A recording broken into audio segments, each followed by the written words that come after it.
I pledge allegiance to the flag of the United States of America and to the republic for which it stands, one nation under God, indivisible, with liberty and justice for all.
Today's KSVIP is Lana Faber. Lana is the Public Affairs Director at KSVP in Pecos Valley Broadcasting. And Lana, you are so thoughtful, and we appreciate you and all that you do for the radio stations and Artesia, gathering up all of the information on what's going on around town and making sure we get it on the air. And this is from all of the listeners. Today, Lana, you're going to receive a flower from Lovebud Floral and KSVP. Today's KSVIP, Lana Faber. They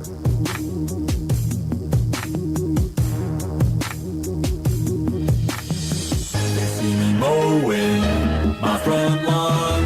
I know they're all thinking I'm so white and nerdy. Think I'm just too white and nerdy. Think I'm just too white and nerdy. Can't you see I'm white and nerdy? Look at me, I'm white and nerdy. I wanna roll with the gangsters.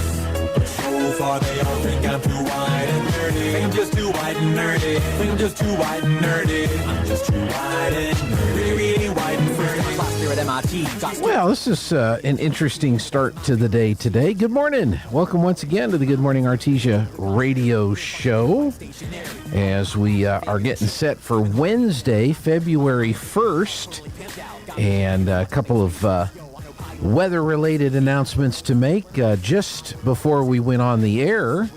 And before I could update the cut that was playing on the radio, we got a notice that schools have been canceled for today, so there's no school in the Artesia Public Schools today. Just got that notification. Yeah, we got that at 6:55 this morning.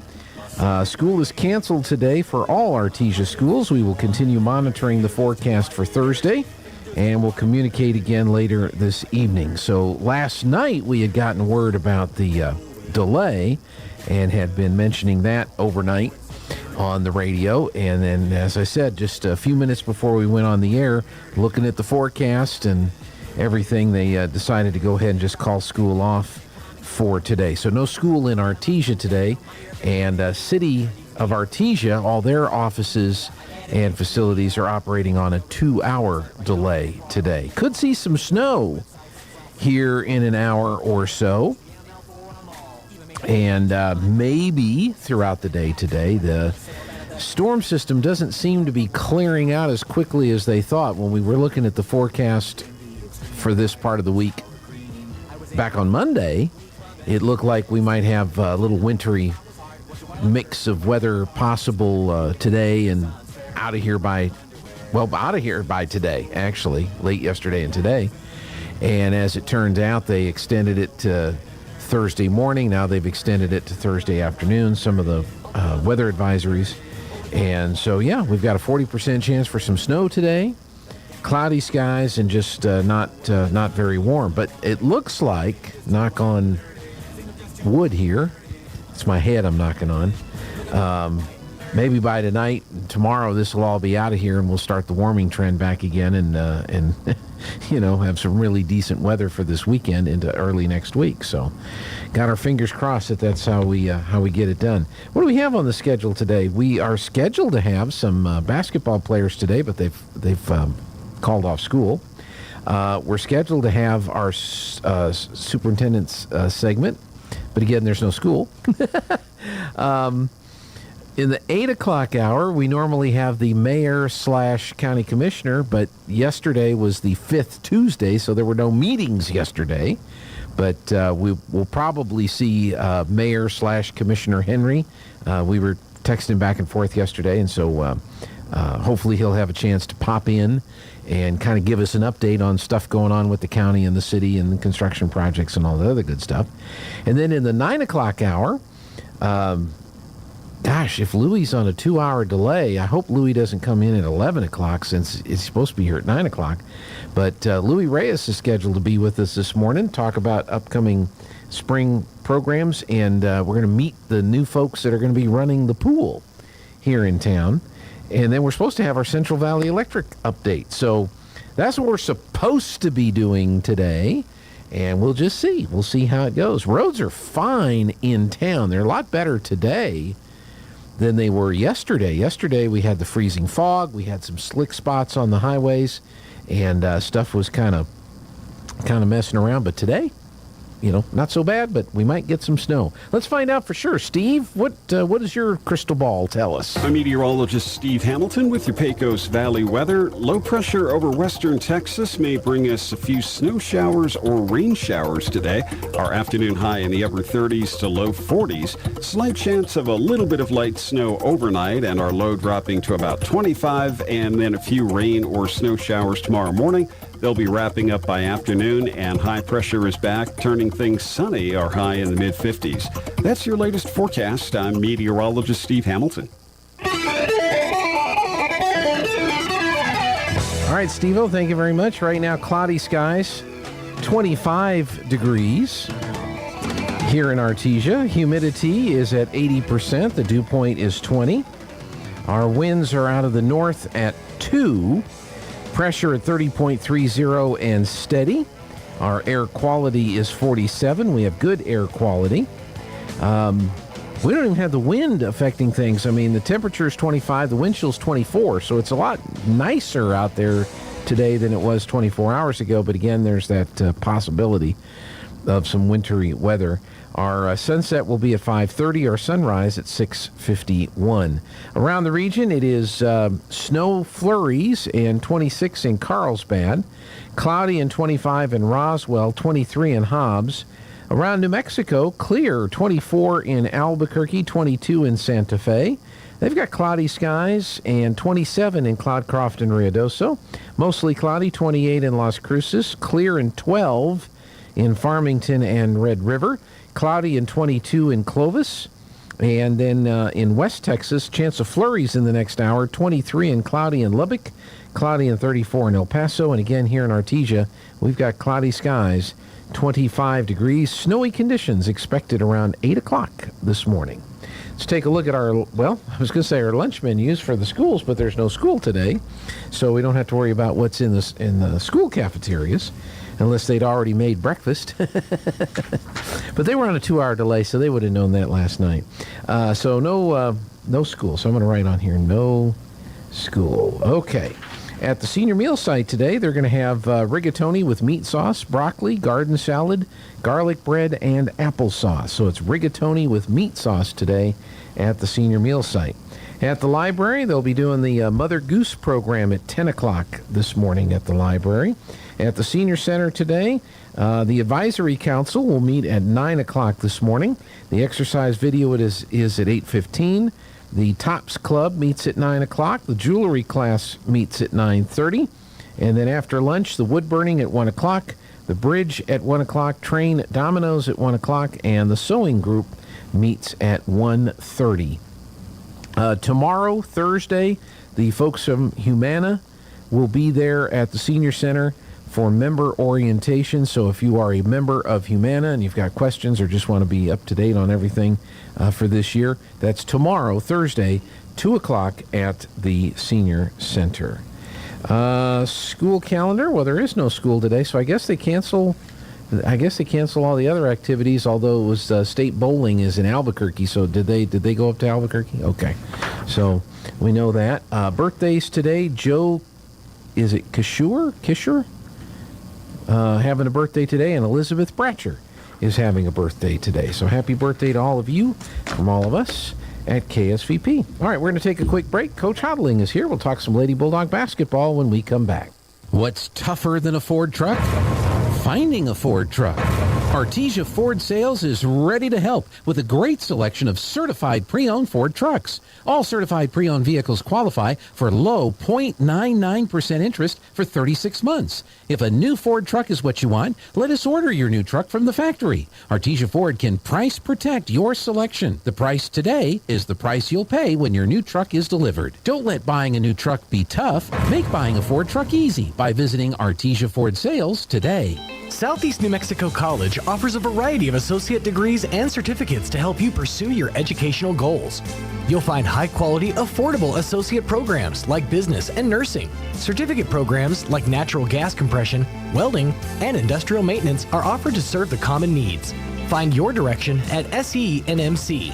Navigate new pathways through higher learning at Southeast New Mexico College. Learn more at senmc.edu. PVT gives you a smarter home with PVT security and home automation, powered by Total Connect. Connecting with PVT allows you to protect, monitor, and control your home quickly, conveniently, and from anywhere that you have an internet-connected smart device. PVT's offices and technicians here in southeastern New Mexico provide peace of mind with a security or smart home solution for every budget. Call PVT today at 575-748-1241 or visit pvt.com. Make sure to ask us about our contract buyout program. Pecans are a big deal here in Chaves County. We have some of the biggest orchards in the country, and lots of us have pecan trees in our yards. Hi, this is Jim Gill from Roswell Seed Company. Whether you have one pecan tree or 1,000 of them, this time of year, every pecan tree needs fertilizing. So come see us at Roswell Seed Company, and we'll get you fixed up with the right fertilizer for your pecan trees, so that next year, your nuts will be big and beautiful. And that's all I'm going to say about that. It's the big produce savings sale at Fence Country Market in Artesia. Delicious red cherries, $3.79 a pound. Fresh iceberg lettuce, 4 for $5. Juicy peaches or nectarines, $1.99 a pound. And fancy squash, zucchini, yellow or Mexican gray, 88 cents a pound at Fence Country Market in Artesia. And right now, Coca-Cola select flavors, 20-pack cans, $9.99 each at Fence Country Market in Artesia. Artesia Plumbing, Heating, and Cooling, home-owned and operated for over 50 years, are here for all of your plumbing, heating, and cooling needs. Artesia Plumbing, Heating, and Cooling has the expertise to install residential, commercial, and industrial air conditioning units, including the conversion of evaporative coolers to refrigerated air systems. Cut cooling costs with high-efficiency Carrier units from Artesia Plumbing, Heating, and Cooling, your authorized Carrier dealer. Artesia Plumbing, Heating, and Cooling, a proud sponsor of Artesia Bulldogs and our community for over 50 years. At Guy Chevrolet Company in Artesia, we understand the demands of everyday life, from work to school and all the activities in between. When you're on the go, you need the right transportation at the right time, and we can help. Let our professional sales team assist you in finding the right truck or SUV to handle your daily needs. From hauling kids to hauling equipment, we have the right Chevy, Buick, or GMC to make your life easier. We're here and ready to help today at Guy Chevrolet Company on the corner of 1st and Main in Artesia or at guychevy.com. In volatile times, it's natural to worry about your retirement. Hon, I'm worried about our retirement account. With today's economy, it just makes sense to keep your retirement money close to home with people you know. We have several guaranteed safe options. Peace of mind with retirement savings. It just makes sense. Western Bank of Artesia. Member FDIC. It just makes sense.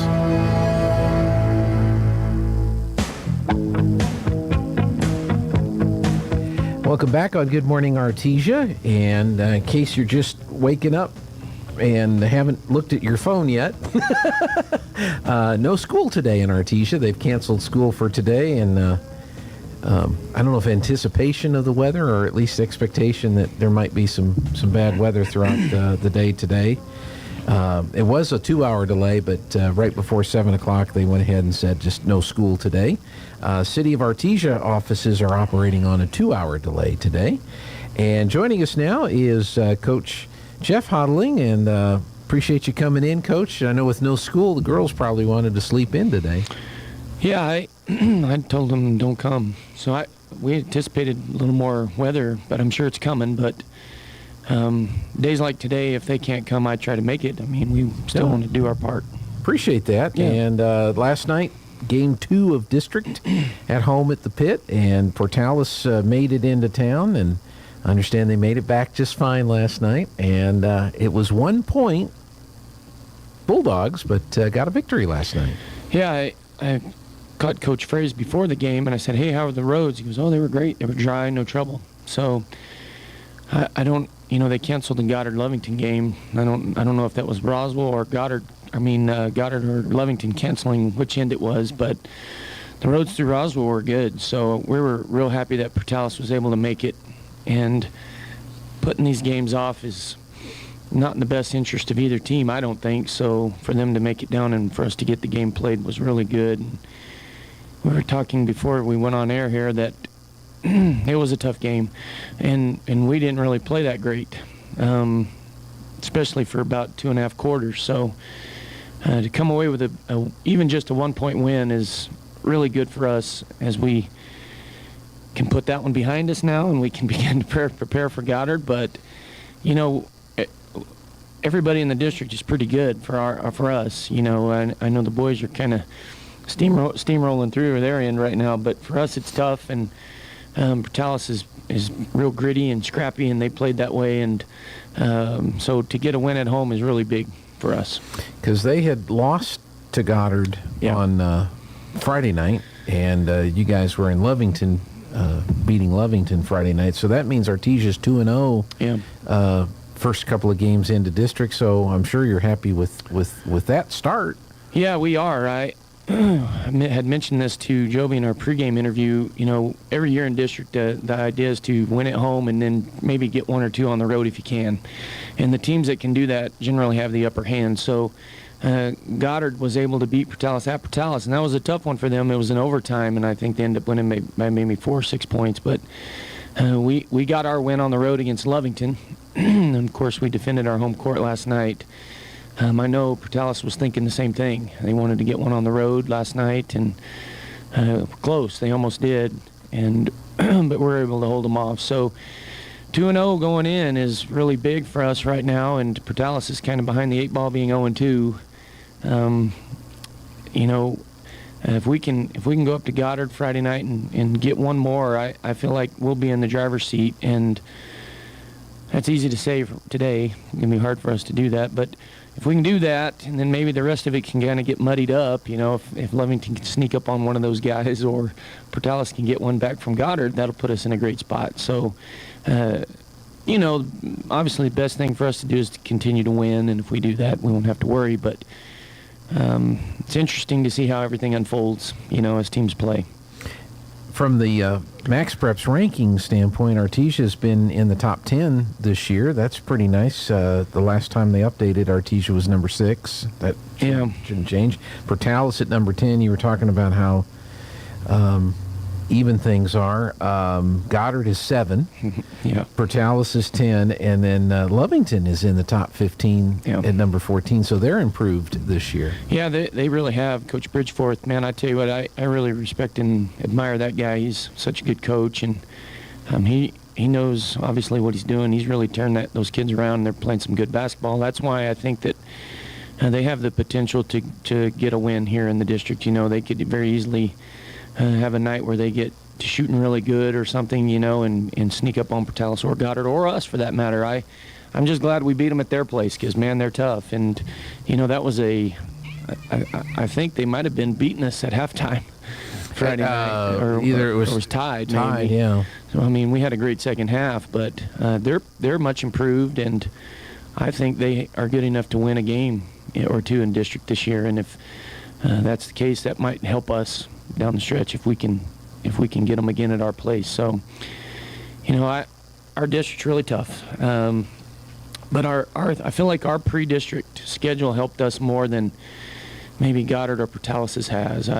I know our records are all pretty similar, but as we look over the strength of the schedule of things, I feel like the strength of schedule on ours is a little bit tougher than theirs. And those guys don't play Hobbs, and they don't play Carlsbad 3 times. So it's good. Yeah. So I think those early games, tough early games, prepared us well for district.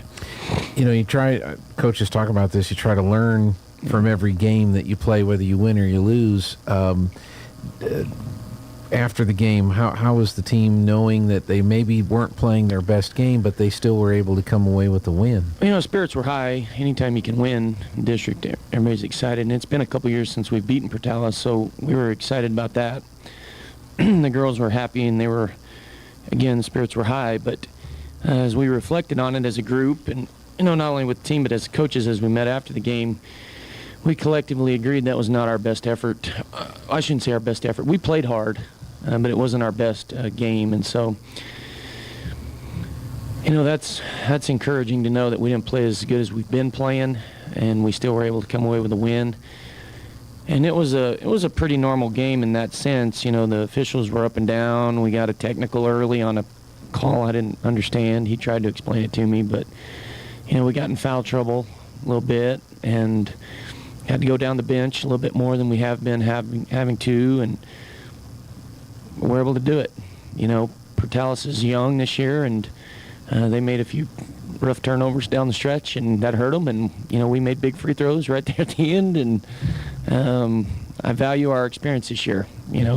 Coda hit 2 free throws that sealed the game for us. Didn't seal it, but gave us a chance to win, put us up by 1, and then we got a stop, and they had to foul, and that sealed it. So I'm really excited about it. Yeah, it was about 30 seconds left when she went to the free throw line down by 1. Yeah, and hit them both, and that was really important at that point. Yeah, I was doing some required paperwork last night, and so I had the game on, and the technical thing. Joby and Robbie didn't know what was going on either, so I'm sure a lot of folks were confused. What was the actual explanation of what had happened? Well, he had a reason. I didn't agree with it. Usually by this time of the day after a game, I've already watched the film a couple times, but I haven't done that yet. Okay. I've been preparing for Goddard already. Immediately we went to work on Goddard last night after the game because it's the most important game, but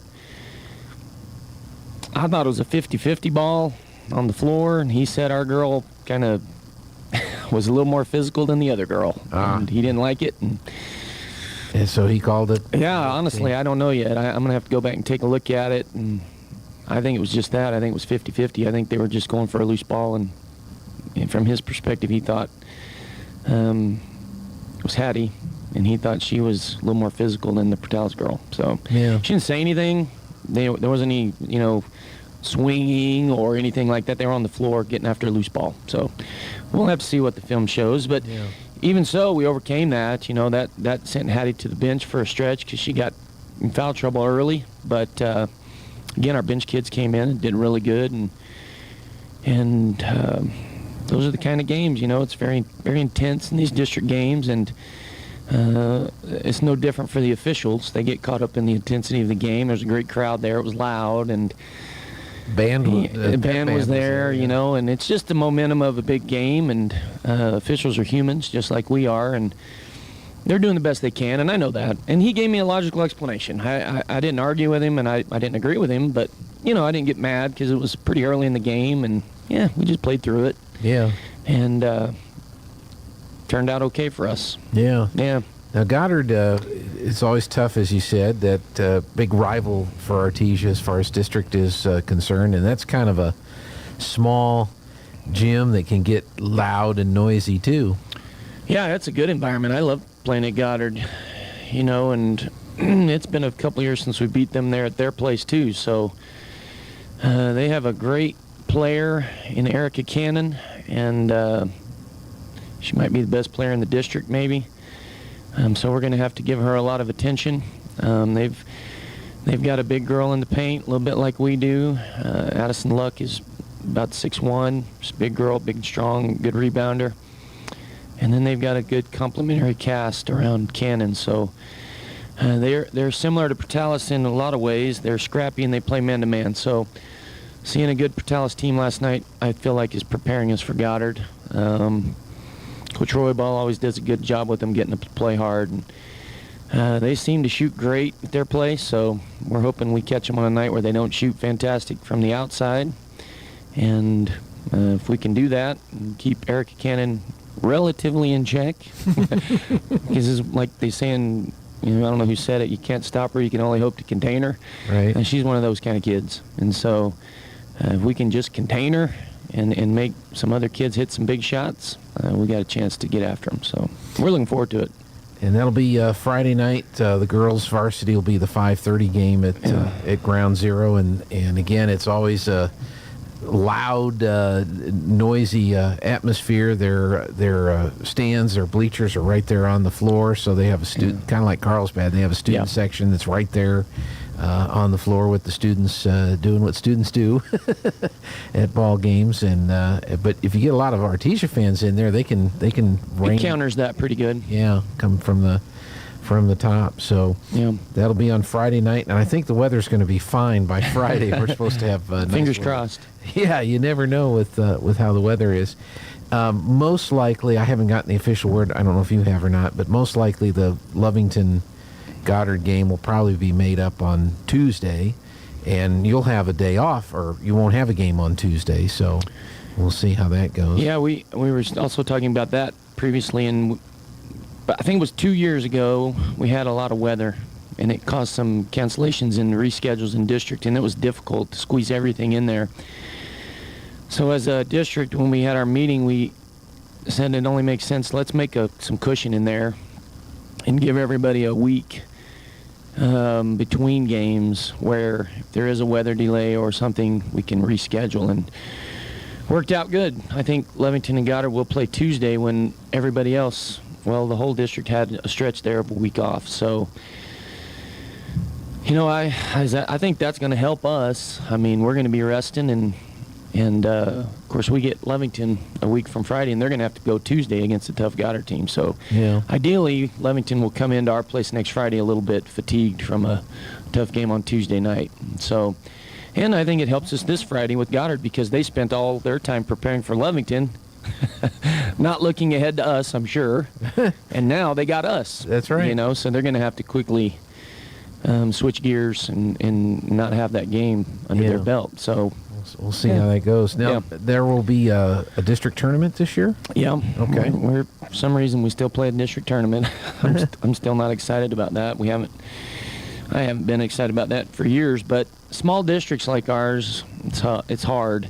The bigger districts up north, it's a little easier to get something like that going, but the way it is here, you have to play somebody at least 3 times, and that's tough, playing somebody 3 times. So, but it's part of it. So, again, we just keep winning here. We'll be all right, and we'll get a little break, and we'll get to host in the tournament, and that suits us the best. So, ideally, we want to continue to play well or continue to play better and approach a peak here at the end. And if we do that, and then we'll get to host in the district tournament, and playing at home is a lot easier than it is playing on the road. Oh, that's for sure. Yeah.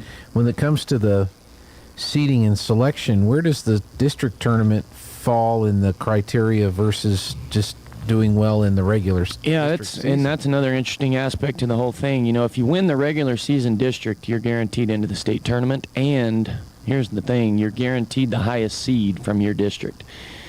And really, the only thing the district tournament does for you is if you make a run through that and can end up winning the district tournament, you guarantee in. So whoever wins the district tournament gets a seed into the state tournament as well. But if that's somebody different than who won the regular season district, they can't go in ahead of them. So if we were to win regular season district, we would go in as the highest seed from this district, regardless of who wins the district tournament, if that's us or somebody else. Yeah. So, it's hard to say, but that district tournament is kind of that Cinderella story. I think that's the idea behind it. Some teams get hot right there at the end, and generally doesn't happen that way in our district because it's small and everybody, we've seen each other so much. But up north, that happens every now and then. You get a team that's pretty good and they They don't play well in the district season, but they get hot at the right time, and they can run through that district tournament, and make it into the state tournament. So it plays a role there, but we want to come out ahead in the regular season district. That's the best case. Oh yeah, for sure. You get the highest seed of anybody from our district in the tournament, which is either a good thing or it just adds another factor when they have to try to sort everything out from the criteria. Yeah, we got a team here that gets hot, and they have a good strength of schedule, and they maybe have a good record, but they don't do well in district, but they come through the district tournament, but they can't get seeded higher than the team that wins the regular district. It just probably... They say it's pretty transparent, and it's all by the numbers, and I think it really is. And a lot of... you can go and dig it out. You can find it out. You can see how it unfolds. What I don't like about it is more times than not, it seems in recent years, somebody from our district has ended up playing somebody from our district in the state tournament in that first round. And that used to be a rule that you couldn't do that. Not in the first round. Right. Yeah. But then they said, we're just going to do it by the numbers, and if that's how it unfolds, that's how it unfolds. And, the last 2 times we've made it into the state tournament, that's what's happened. We played Portales, actually 2 years in a row with the first round, and then we played Goddard in the first round. And we're not the only ones. Other teams have done that, but it's just tough, So really, you just got to win. And see how it goes. That kind of takes care of it. It does. If you do that. So. Yeah.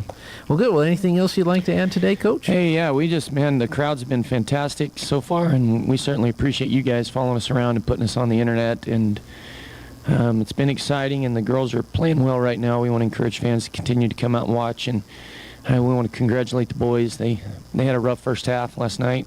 I think they were down at halftime, but they sure played well in the second half, took care of business. So, been a good season. Thank you guys for the support. All right, Coach Jeff Hodling. And again, the next game, Friday night at Goddard, varsity girls at 5:30. Where do they have the varsity or the JV girls play? In the 4 o'clock there, and we'll probably be in the back gym. We usually get the back gym at Goddard, and the JV boys get the front gym. Okay. But either way, it's a good place to play, and we're looking forward to it. All right, thanks a lot. We're going to take a break, see what else is going on out there. Remember, no school today, and a 2-hour delay for city offices, and we'll be back in just a moment. Now for your Pecos Valley News Update. I'm Jared Cirillo. The U.S. Fish and Wildlife Service is now naming the Sacramento Mountains checker spot butterfly in New Mexico as an endangered species. According to an environmental group, the orange and dark brown butterfly is found only in high-elevation meadows in the Lincoln National Forest in southern New Mexico. According to the Center for Biological Diversity, most populations of the rare butterfly have been wiped out, and just 23 adult checker spot butterflies were detected in surveys the last 2 years. One of the governor's picks for a powerful regulatory commission is recusing himself from any decisions involving a proposed multi-billion-dollar merger between a U.S. subsidiary of global energy giant Iberdrola and New Mexico's largest electric utility. Commissioner Patrick O'Connell's recusal comes just a couple of weeks after he was appointed to the Public Regulation Commission under a new structure in which the governor appoints members from a list of candidates vetted by a nominating panel. Previously, voters elected the commissioners. You're up to date. I'm Jared Cirillo. What's in a name or reputation to bring you service and quality? What's in a name? At Lowell's Pharmacy, we're ready with your flu shot. Flu shots prevent millions of illnesses and flu-related doctor's visits every year. Getting the flu shot has been shown to reduce the risk of having to go to the doctor with flu by 40 to 60%. So take time to visit Lowell's Pharmacy in Artesia and get your flu shot. It's time for the Eddy County Sports Report. Huge comeback for the Carlsbad boys basketball team last night, and the Artesia boys and girls remain undefeated in district play. How about that Carlsbad game? On the road at Alamogordo, the Cavemen trailed by 17 points at halftime, stormed back to win by a score of 59-57. Carlsbad now 14-7 on the season. Meanwhile, it was district games for Artesia at home against Portales last night, and it started off with a close one against the Rams. Artesia wins 38-37. That was the girls' game. Coda Beltran had 12 points.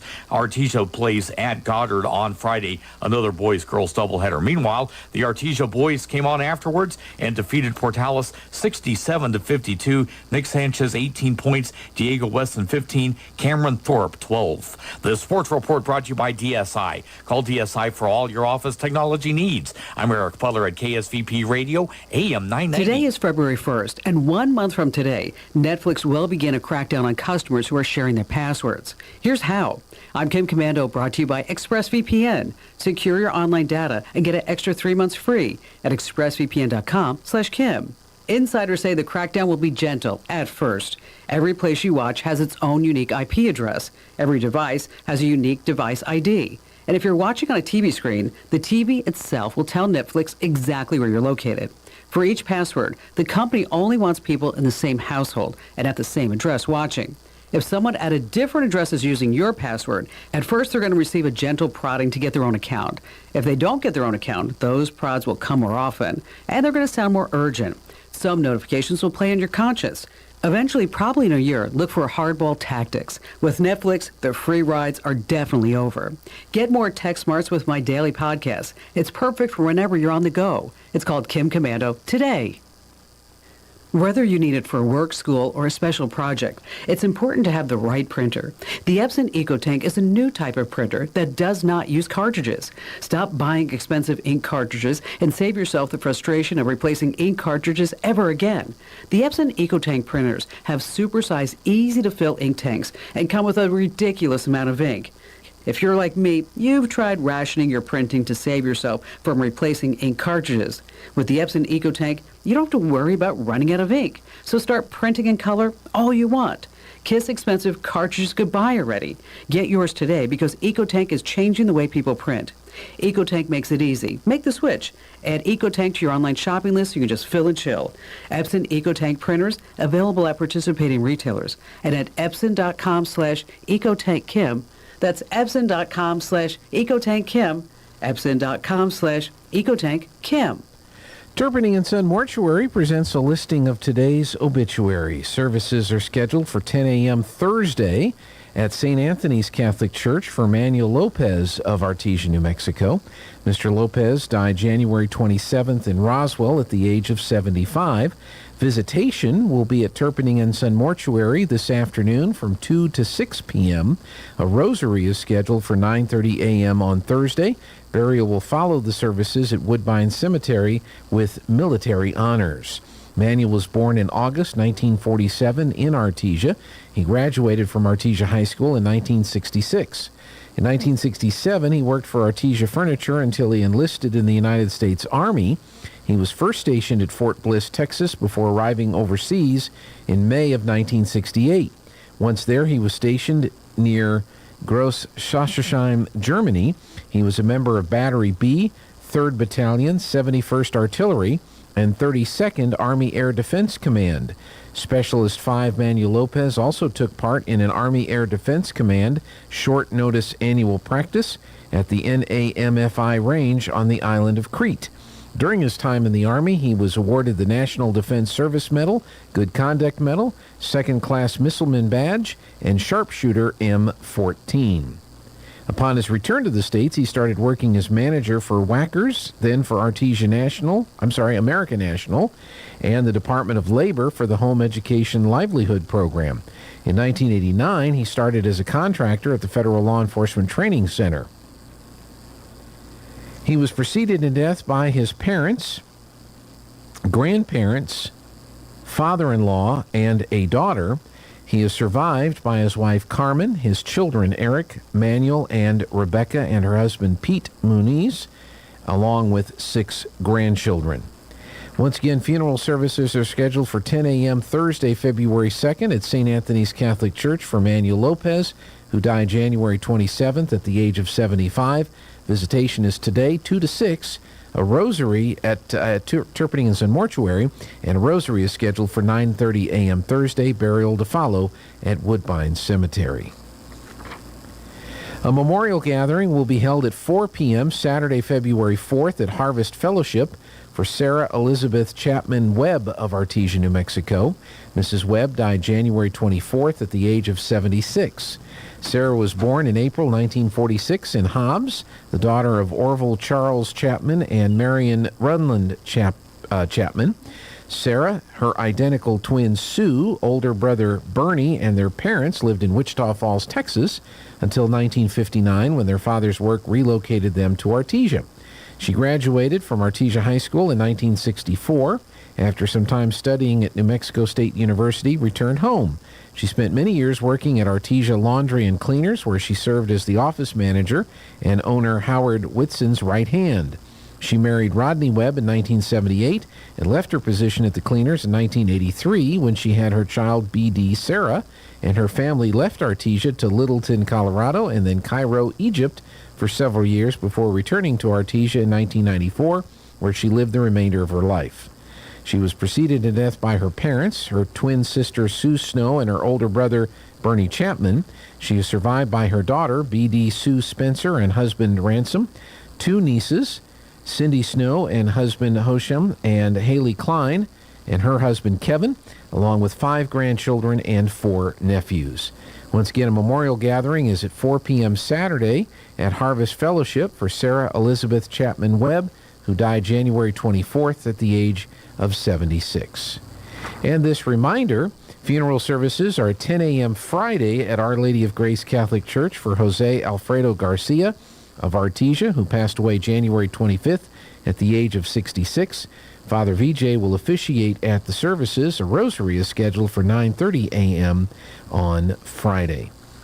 This listing has been presented as a service by Turpinning & Son Mortuary of Artesia, where we make it personal. Well, they say it might snow. Steve, what do you think? I'm meteorologist Steve Hamilton with your Pecos Valley weather. Low pressure over western Texas may bring us a few snow showers or rain showers today. Our afternoon high in the upper 30s to low 40s. Slight chance of a little bit of light snow overnight, and our low dropping to about 25, and then a few rain or snow showers tomorrow morning. They'll be wrapping up by afternoon, and high pressure is back, turning things sunny. Our high in the mid-50s. That's your latest forecast. I'm meteorologist Steve Hamilton. All right, Steve, thank you very much. Let's see. Mr. Parker, I need to look and see what the weather is right now. I don't like this cold weather. It's cold. I don't like this cold weather. Yeah. It's not what we moved out here for, right? Flurries and 26 in Artesia at this hour. And we're supposed to see snow here over the next couple of hours. Our humidity is at 79%. The dew point is 21. Winds are out of the east at 3. Pressure at 30.32 and steady. Our air quality is 47, so we have good air quality at this hour. Our sunset will be at 5:30 and our sunrise at 6:51. They're expecting some flurries in the next hour. Cloudy and 27 in Carlsbad. Expecting flurries in the next hour. Cloudy and 25 in Roswell. Chance for flurries in the next hour. And cloudy and 24 in Hobbs. But looky here, Albuquerque, sunny and 25.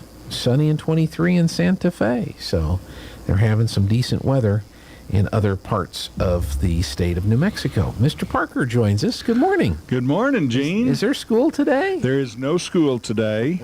And I know there's lots of people saying, well, it's better than it was the last 2 days. What's going on? And, as we were talking before we went on the air, this is really just one of the hardest things that we have to do. We want to balance.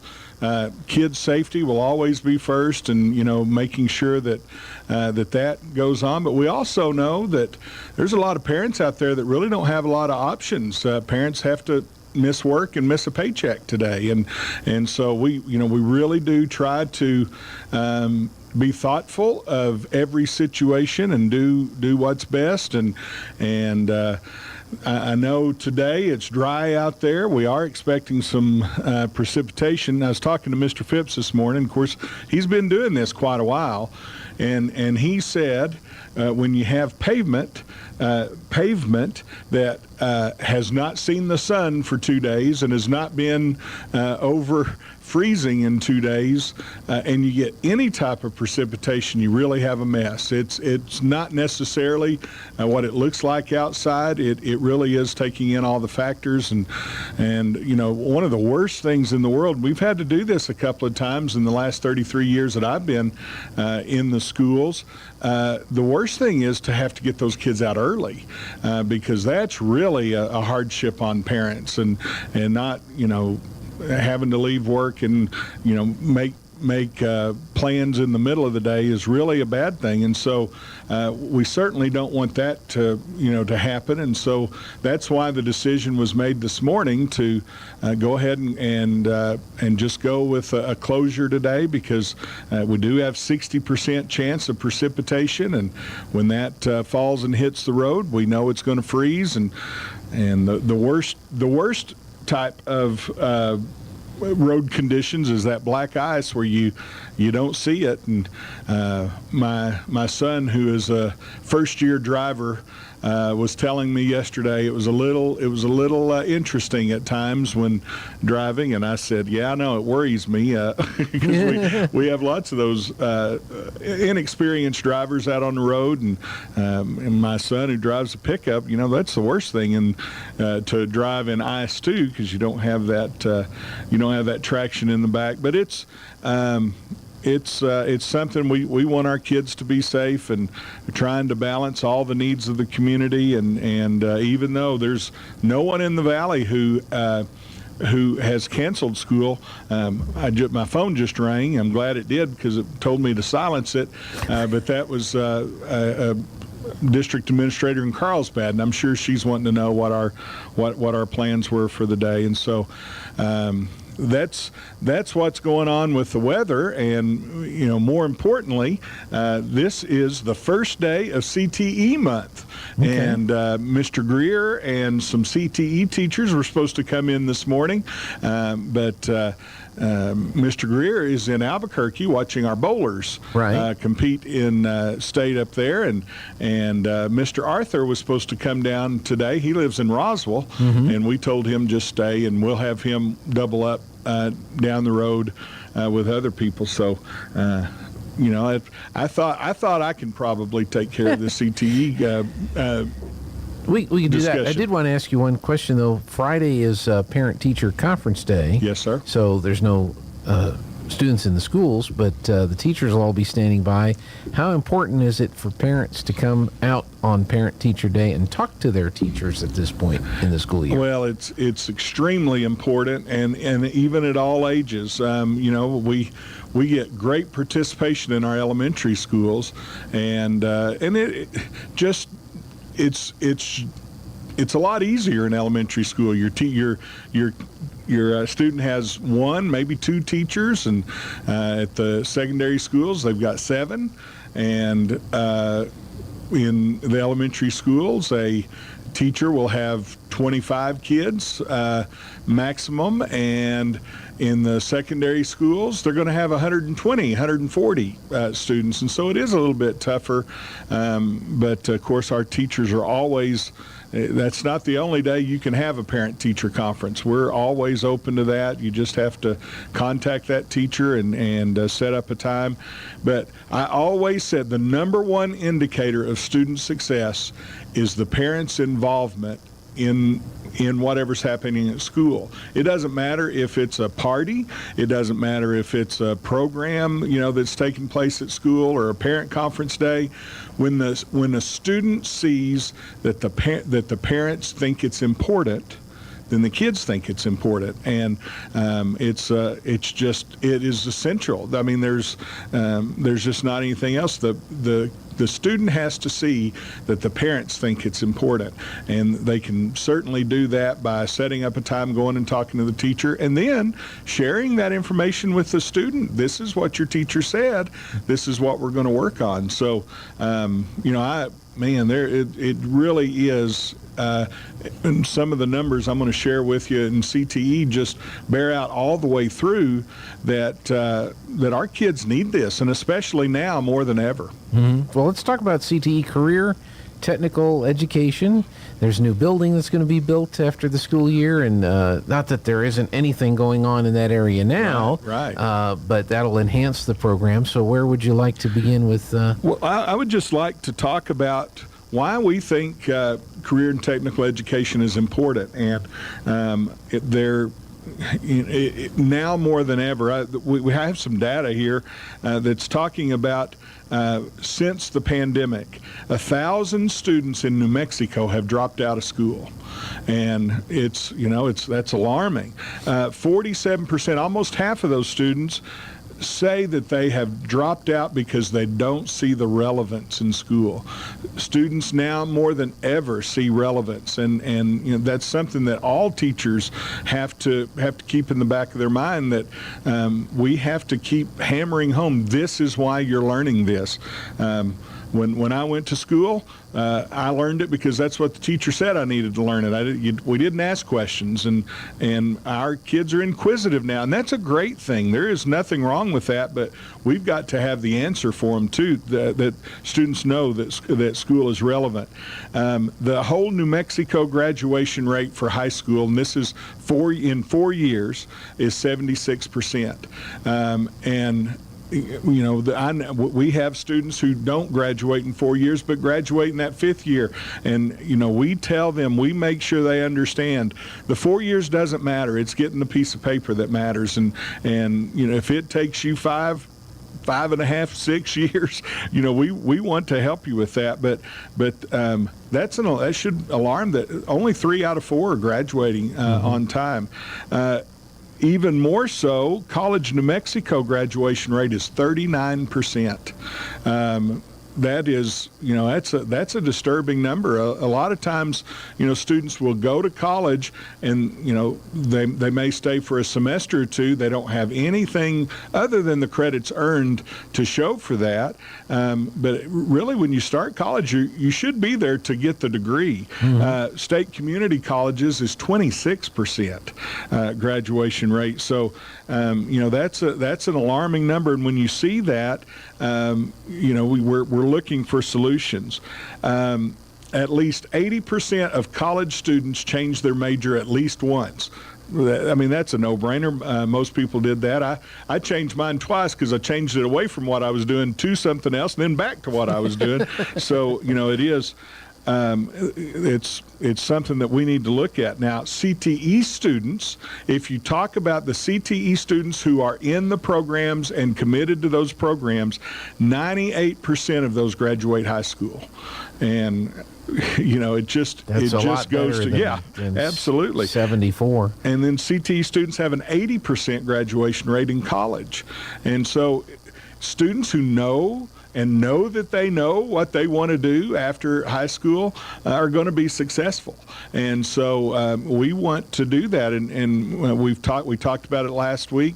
One of the goals of our CTE building process is so that students will know that the Artesia Public Schools, they honor that career path just like they do any other path, and it's valued, and that the students are in those programs have value. We see great value in them. And of course, I always say, try to find a mechanic or try to find somebody to fix your heater when it's 28 degrees outside for 3 days. And it's hard, and I know our businesses in town would hire more those skilled laborers if they were out there. And so it's just a great opportunity for the school. It's a great opportunity for students, and I think it's a great opportunity for our town and the businesses in our town that we have a strong career technical education program, and we do have a strong one. I talk to people all the time, and they wish they had what we have, but we want to make it better. We want to take it to the next step, and so that's why we're putting our money where our mouth is, and we're going to build that first building. Hopefully, the statistical compliance and calculation department at the state of New Mexico, hopefully they'll take CTE graduation and include it with regular graduation numbers, so that overall we'll see an improvement in New Mexico if Artesia and other districts start adopting more of these types of programs. Absolutely. I would hope It's just extremely important, and everyone I talk to knows that this really is the direction that we need to go. Yeah, because you got to have a purpose. Why are you doing this? Yeah. What's the benefit? And that's a lot of decision-making process that students have to make, what they want to do when they grow up. Mm-hmm. But you got to have a place to go learn to do those things. Sure, if that's absolutely. Where you go. I need to go to the news. Did you have more stats you wanted to share? Or? If you have time. If you don't, we can certainly do something different. All right. Danny Parker is here. No school today. That's why he's wearing the toque. This is KSVP Artesia. Breaking news this hour from townhall.com. I'm Greg Clugston in Washington. President Biden's lawyer says the FBI is conducting a planned search of the president's Rehoboth Beach, Delaware home today. The search comes after classified documents have already been found in Biden's Wilmington residence and a Washington, D.C. think tank office. 6 deaths are now blamed on icy weather that's causing dangerous conditions for a third day in several southern states. Freezing rain and sleet have prompted watches and warnings stretching from Texas to West Virginia. Texas Governor Greg Abbott speaking on KVUE.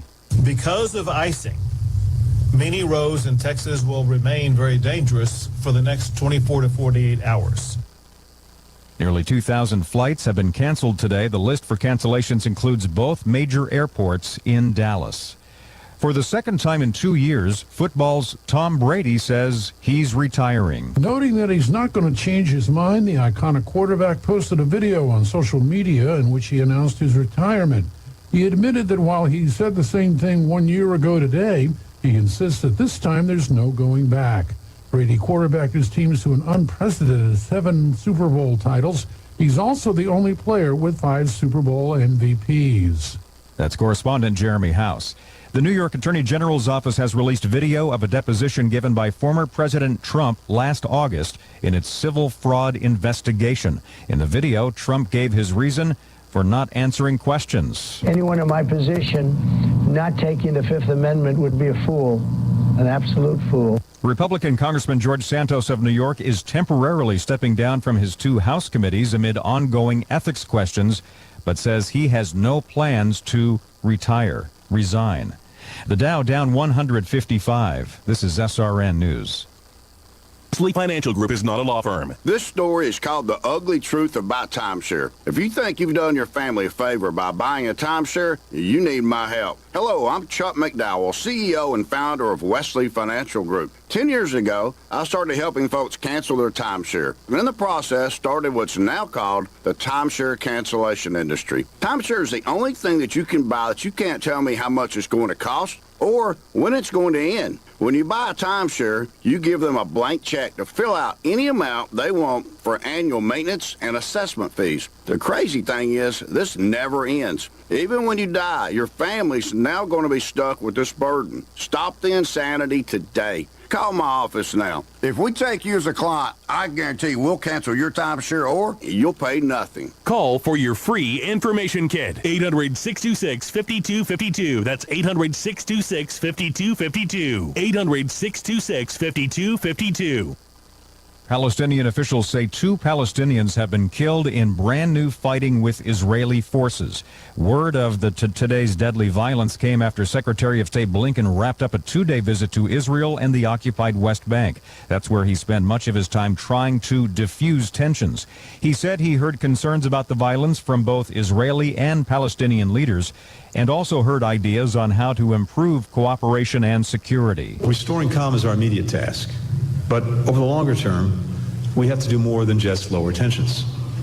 The United States is committed to working toward our enduring goal of ensuring that Palestinians and Israelis enjoy equal measures of freedom, security, opportunity, justice, and dignity. Speaking in Jerusalem, Blinken said the U.S. still has the long-term goal of working toward a 2-state solution that would establish a Palestinian state alongside Israel. News and analysis at townhall.com.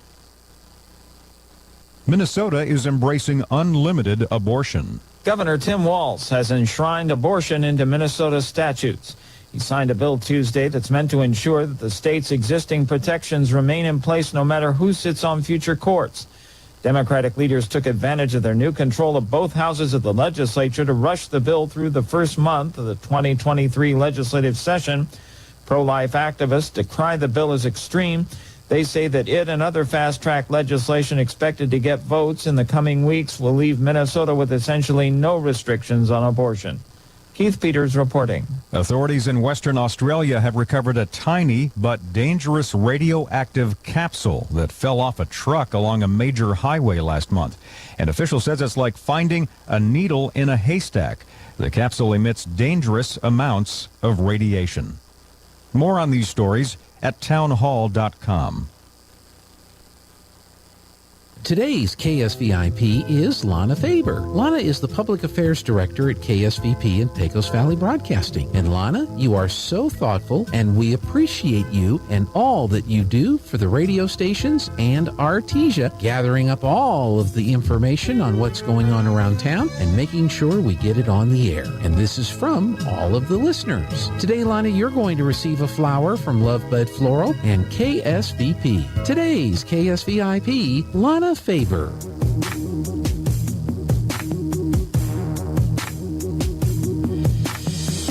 See me mowing my front lawn. I know they're all thinking I'm so white and nerdy. Think I'm just too white and nerdy. Think I'm just too white and nerdy. Can't you see I'm white and nerdy? Look at me, I'm white and nerdy. I wanna roll with the gangsters. But so far they all think I'm too white and nerdy. Think I'm just too white and nerdy. Think I'm just too white and nerdy. I'm just too white and nerdy. Really, really white and nerdy. Last year at MIT, got skills, I'm a champion at Welcome back on the Good Morning Artesia radio show. It is the 8 o'clock hour, and if you're wondering why your kids are at home, there's no school today. And Danny Parker's here talking about, we're talking about the CTE program and all that good stuff, but there's anticipation that we'll see some wintry weather throughout the day today, and so instead of having the 2-hour delay or then having to call it off early and go through that whole process, just no school today. So yep, cold streets. Yeah. Mr. Phipps said we can have an ice day today instead of a snow day, and so hopefully it won't be too bad. The weather app that I use says that we're going to start getting some precipitation about 8:45. Oh, and so pretty precise. Yeah, and so we'll see what that comes. There's a big orange blob, not orange, big pink blob on the radar that is just to the west of us, and so that's one of the reasons that we decided to go ahead and call it for the day, and hopefully it'll be a good it's a good outcome, and parents and kids can have some family time today. And there's a radar image from one of the radar places that I use. There you go. And already shows some pink around us. Pink around us, and then towards the middle of the day, it kind of circles back around and comes back on top of us. So that's what we're expecting for today. And of course, you never know what it is, what it's going to do for later on in the day. It's anybody's guess is good, but and then in our place, I think, anybody's guess is as good as the next guy's. As good as the paid professional. So. Yeah, for sure. Well, why don't we turn to Steve? Okay. Get Steve-O in here and give us the official Steve-O weather forecast for Artesia. I was going to say the official weather forecast, but who has the official weather forecast? Well, we have the official Steve-O weather forecast. I'm meteorologist Steve Hamilton with your Pecos Valley weather. Low pressure over western Texas may bring us a few snow showers or rain showers today. Our afternoon high in the upper 30s to low 40s. Slight chance of a little bit of light snow overnight, and our low dropping to about 25, and then a few rain or snow showers tomorrow morning. They'll be wrapping up by afternoon, and high pressure is back, turning things sunny. Our high in the mid-50s. That's your latest forecast. I'm meteorologist Steve Hamilton. All right, Steve, thank you very much. Right now, as we are sitting, it's telling us flurries again, 25. No, that's Hobbs. Flurries and 26 in Artesia. Expect snow in the next hour. 70% chance of it. And so that's why we're just out of an abundance of caution. Somebody said that one time. I forget who said that. The humidity is at 78%. The dew point is 20 degrees. Our winds are out of the northeast at 2. Pressure at 30.32 and steady. Our air quality is 54, moderate air quality. Sunset will be at 5:30, sunrise at 6:51. Flurries for the next hour in Carlsbad, 26. Cloudy skies, 26 in Roswell. Flurries for the next hour in 25 in Hobbs. Around New Mexico, sunny and 26 in Albuquerque, 24 in Santa Fe. Cloudy and 30 in Cloudcroft and Ruidoso. Mostly cloudy, 32 in Las Cruces. Sunny and 14 in Farmington, 15 at Red River. Cloudy and 24 in Clovis. And in West Texas, chance of some flurries in the next hour, 25 degrees. And as Danny said, between 1 o'clock and 6 o'clock today, pretty good chance for some snowfall in the Lubbock area today. And even tomorrow, they've got a chance for some snow continuing into tomorrow there in Lubbock, Texas. El Paso checking in with cloudy skies and 35. They could see some rain today. And again, in Artesia, we've got a chance for some flurries and 26 degrees, and a pretty good chance we'll see some snow here in the next hour or so in Artesia. So as a result, no school today in the Artesia Public Schools. City of Artesia offices on a 2-hour delay. And we seem to be the only area that's being cautious today. Everybody else, I think, is back to normal schedule, if what you've heard, right? And the crawl says that Artesia Public Schools are canceled today. Is that correct? Yeah, that is correct. Okay. Yeah. Did he spell it right? He spelled canceled correctly. All right. I would not know. Canceled only has one L in it, and it's our funky English language. I don't know why there's only one, but there's only one. We're going to have the mayor/commissioner is going to join us today, even though they didn't have any meetings yesterday. So he got to sleep in late or get home early or go to the basketball. Whatever he does when he's not meeting. So we'll see John here in a little bit, but we have Mr. Parker here because it's CTE month with the schools, and we were kind of going over some of the statistics that are helping to guide our local schools on the direction that's being taken to further enhance our CTE. It's career technical education. All right, I was going to say a different word that would stir up people in a different way, and I didn't want to do that. So. Well, and CTE, if you stick around long enough, it changes for everything.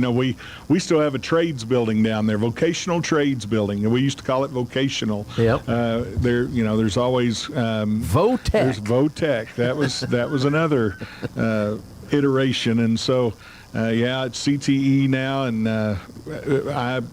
I talk about it so much it just rolls off and forget that people don't know that what CTE stands for.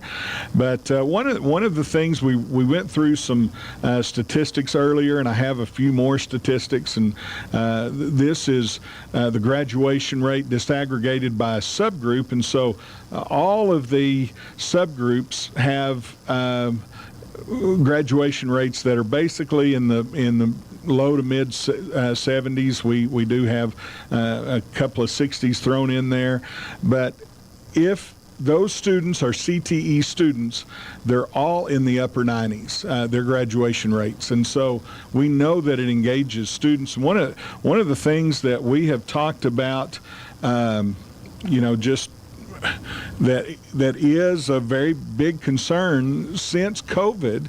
Students are just disengaged, and I found this data extremely important and just interesting. You go back to 1976, the late 70s. Almost 90% of 12th graders had a driver's license, and today in 2022. That number is about 55%. It's crazy if you look at the percentage of 12th graders who have tried alcohol. You think, well, maybe they're engaged in other things. That number in 1990 was around 80%. Today it's 55%, which that's better. That's not something we want our students engaged in, but it just goes to show how students today are just a little less engaged than other. Another one has worked for money. At a high point, 1980, about 79% of 12th graders had worked for money in some job. 2022, that number is 41%, and what are they doing? That's what we're trying. That is it, and we do know it's video games. Video games gets blamed for everything, so we can go ahead and do that, but it's things that keep students isolated. It really is. Things are just so much more isolated. When I was in high school, every night of the week we dragged Maine. We were out. We were, sitting in front of H&J parking lot before, until the cops came and run us off. But we were out with people, and students don't do that anymore. Yeah. The other, very interesting, in 1976 was the high point for this data.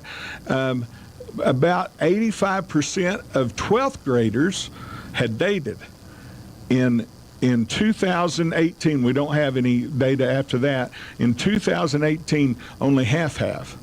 And so, it's just interesting data to know that our kids are not engaged in something in high school. And I can say that this data is national. It's monitoring the future study. I think students in Artesia, we worked really hard in the schools to engage students in something. Band, choir, FFA, something. We do know that if a student is involved in one activity, then their graduation rate is in the 90s. If they're in two activities, the number is very close to 100%. And so we want students involved in many things. I told my son when he got to high school, I said, I don't care what it is, but you're going to get passionate about something. You've got to find something at high school that you say, this is what I really want to do.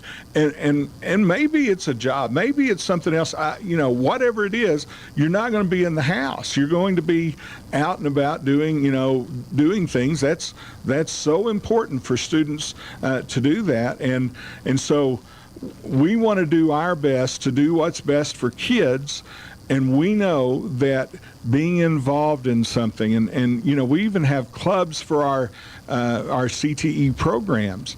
Mr. Arthur and I were talking about Skills USA, which happens to be the auto mechanics. It's called a CTSO, the Career Technical Student Organization. BPA's in Santa Fe right now. They've been to the legislature, and I saw a picture of Representative Townsend talking to a group of kids who are up there, and we have to find a way to engage our kids. having 50% of our kids disengaged in the state of New Mexico is tragic. And whatever it is, if it's filming for KSVP, dadgummit, get passionate about it and, enjoy that work and be proud of, of what you're doing. It doesn't matter what it is, but we've got to engage kids. And so one of the things in the Artesia Public Schools that we want to do is make sure that kids have the opportunity in something they find relevant and they can be involved in, be proud of, and complete as a high school graduate. It's amazing. We have so much access instantaneously to so much information. We can communicate with people anywhere around the world, but somehow we've developed a group of people that are more isolated than anything before. You were talking about driving. I mean, when I was in high school, we had driver's ed, we had the simulators, we had the driving of the cars, and that's when I learned to drive a stick shift. How many kids can drive a stick shift today, My daughter can. Good. Her first car was a stick shift, and we bought it from my uncle, and he said, here's an upside. No one else will ever drive her car because they don't know how to. It's a it will only be in her hands. Anti-theft device. It certainly is. I was a little worried. There were three of us with the instructor, and we were in a Chevy Chevette. I don't know if you remember that or what, and we were uphill at a traffic light, and I'm driving, stick shift, and there's cars behind me. The light changes. Take your foot off the brake, the car started to roll, so I popped the clutch, floored the gas, and squealed the tires up that hill in a Chevette. And I thought, I'm going to fail, and I look over, and he's laughing. So I'm like, phew, pass that one. That's the only time I ever parallel parked. Really? Was for driver's ed. I can't parallel park. Saved my life. Now they've got all these push a button and the stupid thing parks for you, I mean, I don't know if that's a good thing or not. I parallel parked in Lubbock last weekend. I was very proud of myself. I did a really good job. Yeah. Didn't curb it or anything. Yeah. I did it one time to pass the test, and okay, I don't have to do that anymore. where the MVD used to be here in Artesia, there was parallel parking out in front of it. And oh my goodness. I mean, I can remember taking my driver's test, and that was the thing. I didn't want to go back to that. Why don't I park over here and we'll walk? Yeah, exactly. You just prayed that all the parking spaces in front of the MVD were taken. But it's amazing to me because, I mean, there was nothing on my mind when I was 15 years old other than getting a driver's license. You got your permit, take the driver's ed, pass that test, and then be able to drive. And, of course,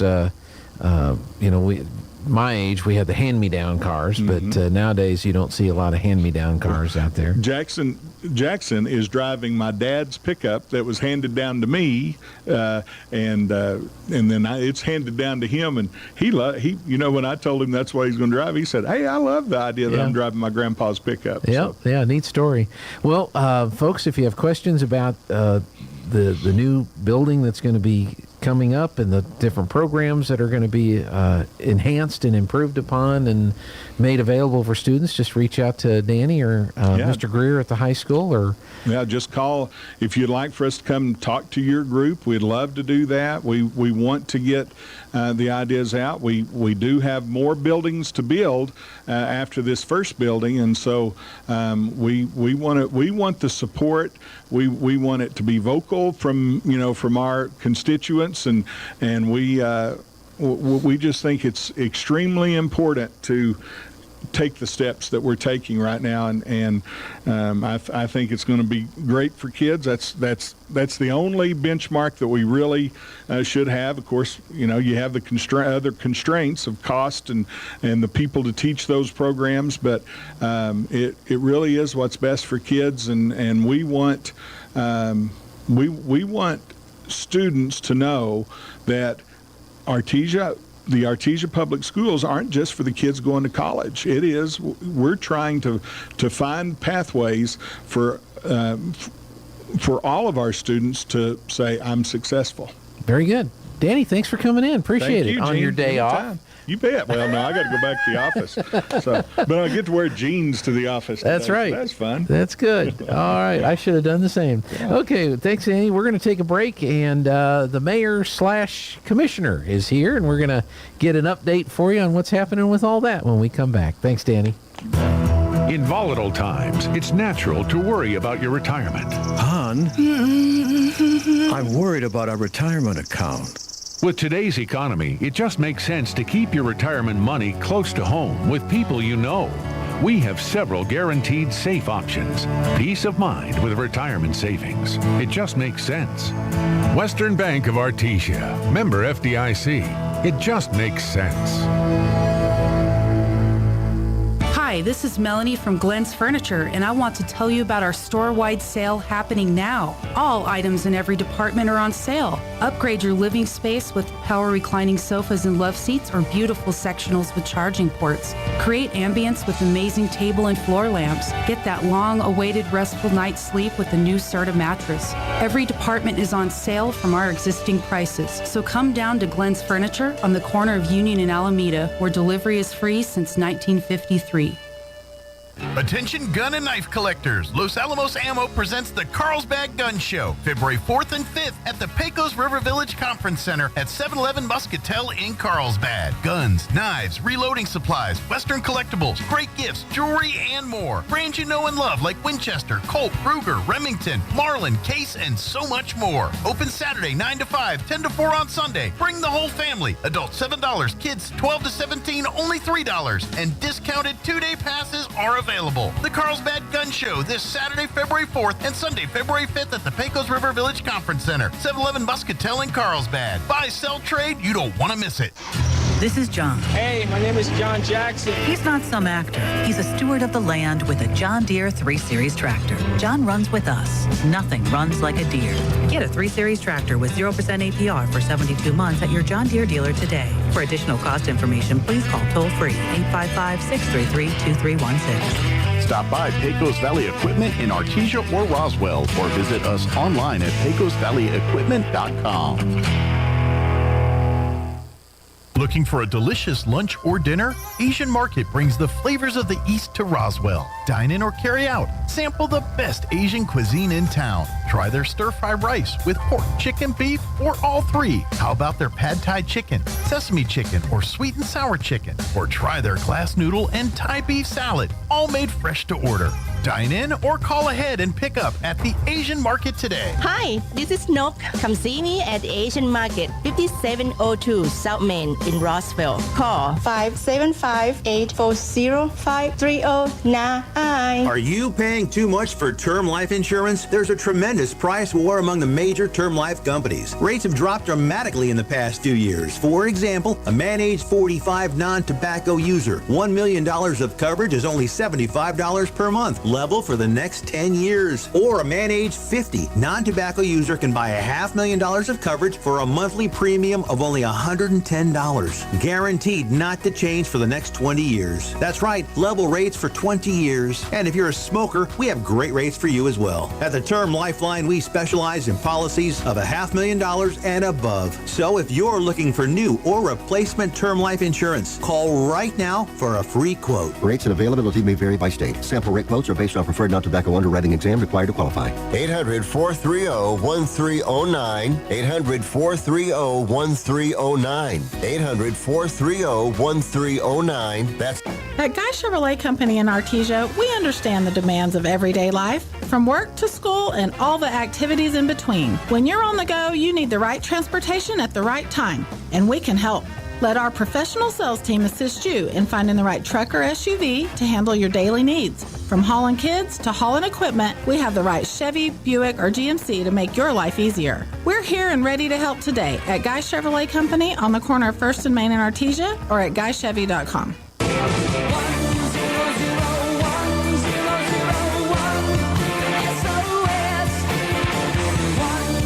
I guess I'm a failure then, right?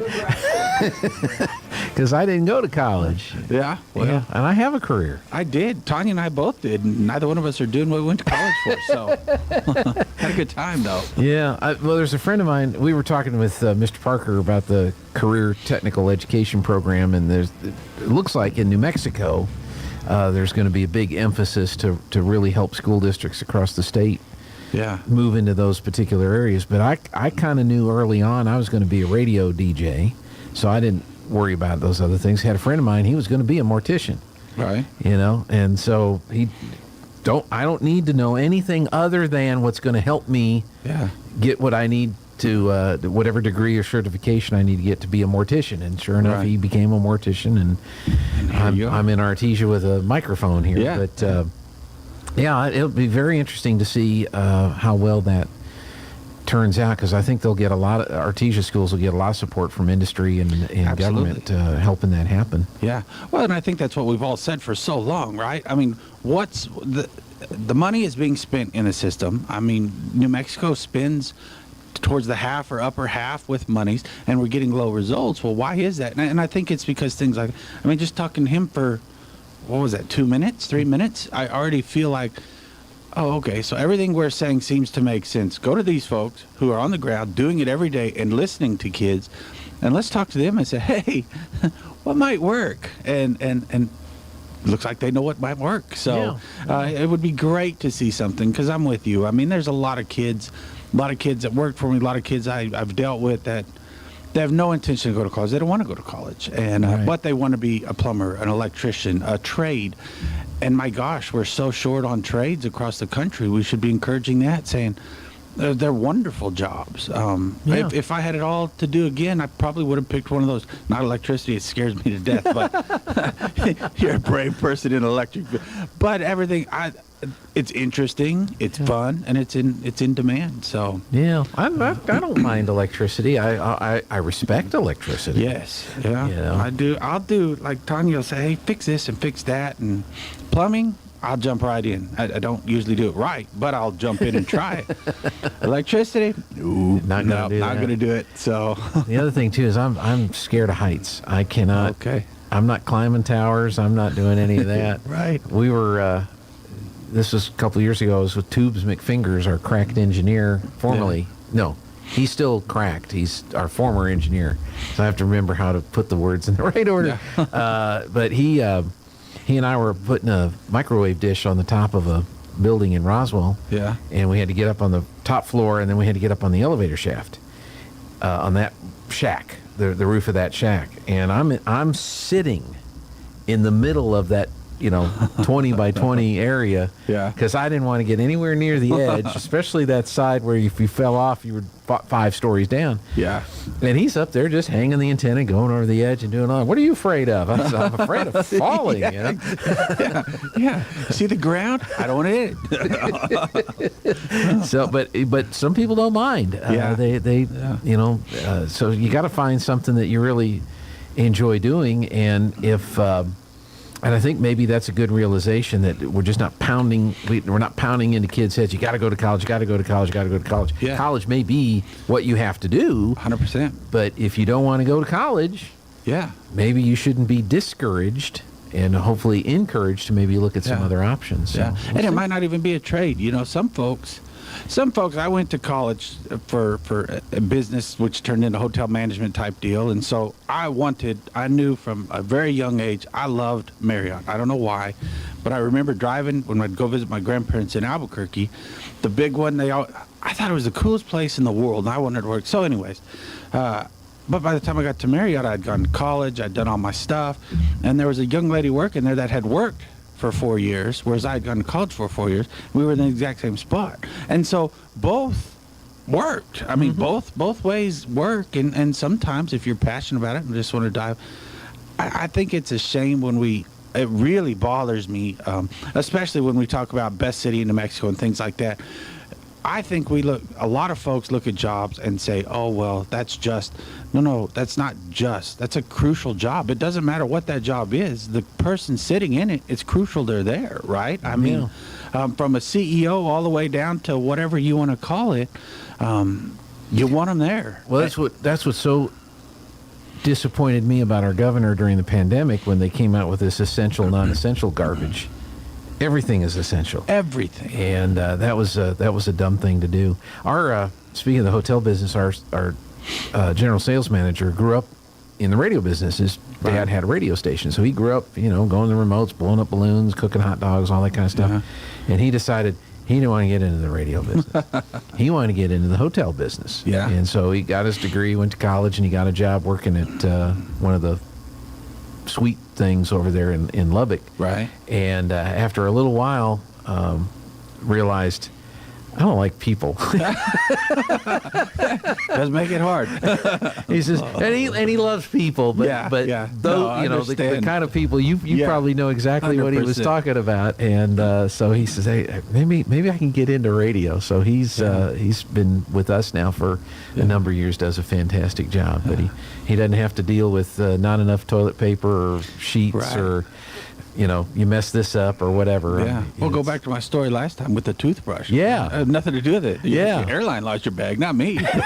She yelled at me. So, hey. Let's see if we can find a toothbrush. Solution. Have a good day. So it's kind of weird going down to the just the weather and how it's affecting everything. The last couple of days we've had some freezing fog and kind of slick stuff in the morning, and then we get to today with everything in the forecast. The schools last night first started with a 2-hour delay, and then this morning they went to canceling schools. I think I got the note that the city went on a 2-hour delay today, and I'm looking out there and I'm going, I know. you think, well, but they say it's coming. They say we're going to get some precipitation, but it's really hard to know because you're darned if you do, and if you're darned if you don't. Exactly. So I think when we were looking last night, we were, quite a few of us were texting department heads and. What do we do? I asked what's been precedent, kind of what do we do in the past, and but when the schools did that, I thought, okay, if folks have kids, they need to deal with that. Obviously, the school is looking at this, thinking the same thing, so it makes sense. Let's do that just in case, because yesterday was like you said. I mean, here's your goofy mayor driving around thinking, okay, there's a few things I go look at quite often to see where the progress is, and I'm driving down the street and it slips, and I'm like, well, that's weird. I didn't even think it was that slippery. But so, you think, all right, we're going to be safe. And then I'm driving here today, and I, it's like, oh, well, good job, John. You make your best call. Portales came down to play basketball last night. Right. But Roswell and Goddard and Lovington didn't play. Roswell and Hobbs didn't play last night, and so it's just one of those odd things. We'll see what happens with all that. I need to take a break for the news. Sure. The mayor's here because you didn't have a meeting or anything last night. We didn't have any meetings. It's weird. Yeah, kind of threw the whole day off. The fifth Tuesday, they don't. Commissioner Council doesn't meet. Yep. But there's some other things going on around town. We'll talk about lots. So stick around. We'll be right back. Now for your Pecos Valley News Update. I'm Jared Cirillo. The U.S. Fish and Wildlife Service is now naming the Sacramento Mountains checker spot butterfly in New Mexico as an endangered species. According to an environmental group, the orange and dark brown butterfly is found only in high-elevation meadows in the Lincoln National Forest in southern New Mexico. According to the Center for Biological Diversity, most populations of the rare butterfly have been wiped out, and just 23 adult checker spot butterflies were detected in surveys the last 2 years. One of the governor's picks for a powerful regulatory commission is recusing himself from any decisions involving a proposed multi-billion-dollar merger between a U.S. subsidiary of global energy giant Iberdrola and New Mexico's largest electric utility. Commissioner Patrick O'Connell's recusal comes just a couple of weeks after he was appointed to the Public Regulation Commission under a new structure in which the governor appoints members from a list of candidates vetted by a nominating panel. Previously, voters elected the commissioners. You're up to date. I'm Jared Cirillo. It's time for the Eddy County Sports Report. Huge comeback for the Carlsbad boys basketball team last night, and the Artesia boys and girls remain undefeated in district play. How about that Carlsbad game? On the road at Alamogordo, the Cavemen trailed by 17 points at halftime, stormed back to win by a score of 59-57. Carlsbad now 14-7 on the season. Meanwhile, it was district games for Artesia at home against Portales last last night, and it started off with a close one against the Rams. Artesia wins 38-37. That was the girls' game. Coda Beltran had 12 points. Artesia plays at Goddard on Friday, another boys-girls doubleheader. Meanwhile, the Artesia boys came on afterwards and defeated Portales 67-52. Nick Sanchez 18 points, Diego Weston 15, Cameron Thorpe 12. The Sports Report brought to you by DSI. Call DSI for all your office technology needs. I'm Eric Butler at KSVP Radio, AM 990. Hey, New Mexico. Hey, New Mexico. Experiencing issues keeping your office technology up to date with these crazy supply chain issues? Well, DSI is here to help. We've diversified our products and solutions to help your business not just survive, but thrive in any situation. Have your teams collaborate and share with high-def video walls and interactive smart panels. With free unlimited support, the fear of any new technology is a thing of the past. Contact DSI today to upgrade your workspace. www.dsinm.com. I'm Lou Dobbs. Fed announcement today. Wall Street forecasting a smaller interest rate hike. Investors anxious for Meta's outlook. Those stories next.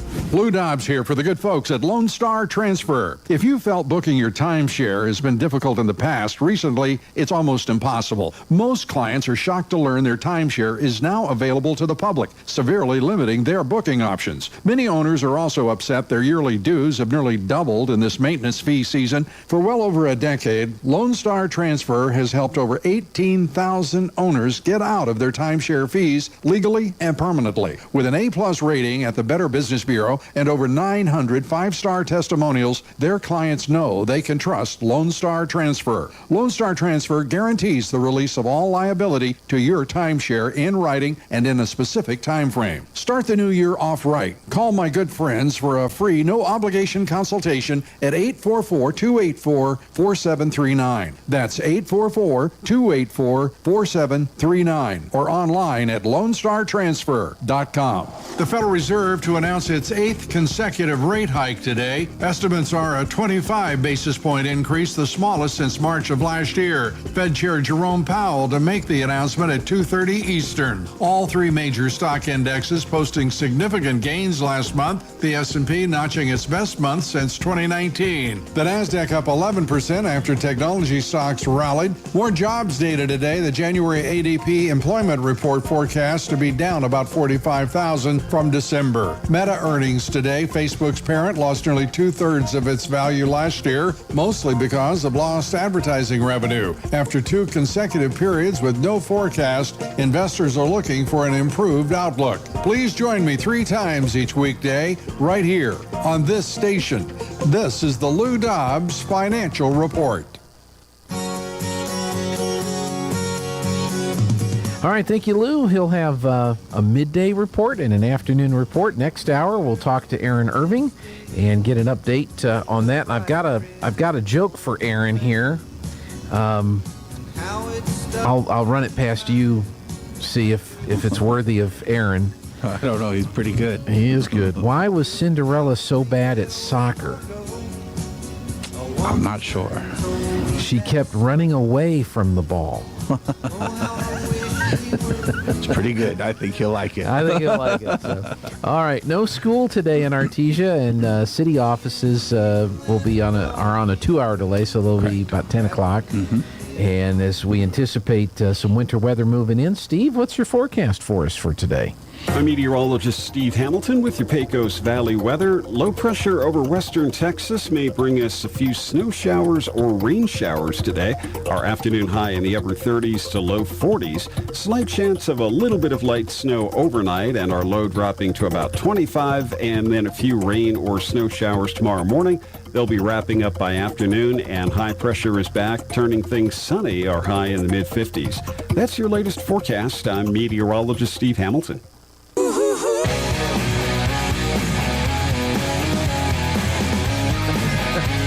That's pretty bad, isn't it? I got Aaron with that one. Right now it is, they're still saying some flurries. I don't see them myself, but they must be out there because people are saying it. 27 degrees right now, and we could see these for the next hour, and it looks like 90% chance of snow in the 9 a.m. hour, 50% in the 10 o'clock hour. So we could see some snow accumulation here in the next couple of hours. And it's 27 degrees right now in Artesia. One more break, and we'll be back with Mayor/Commissioner John Henry as we talk about the news of the day when we come back. This is the owner of Trustmark Roofing, and nothing makes us happier than telling our customers no. As in, no pricing games. We give you a guaranteed price, and then we stand by it. No surprises, no gotchas. No obscurity. We don't just tell you what's wrong with your roof. We record our inspections and show you. No lemons. We install premium roofing materials from top brands like Owens Corning. No shortcuts. We're in the 2% of roofers with the Owens Corning Preferred Contractor Certificate for our local area.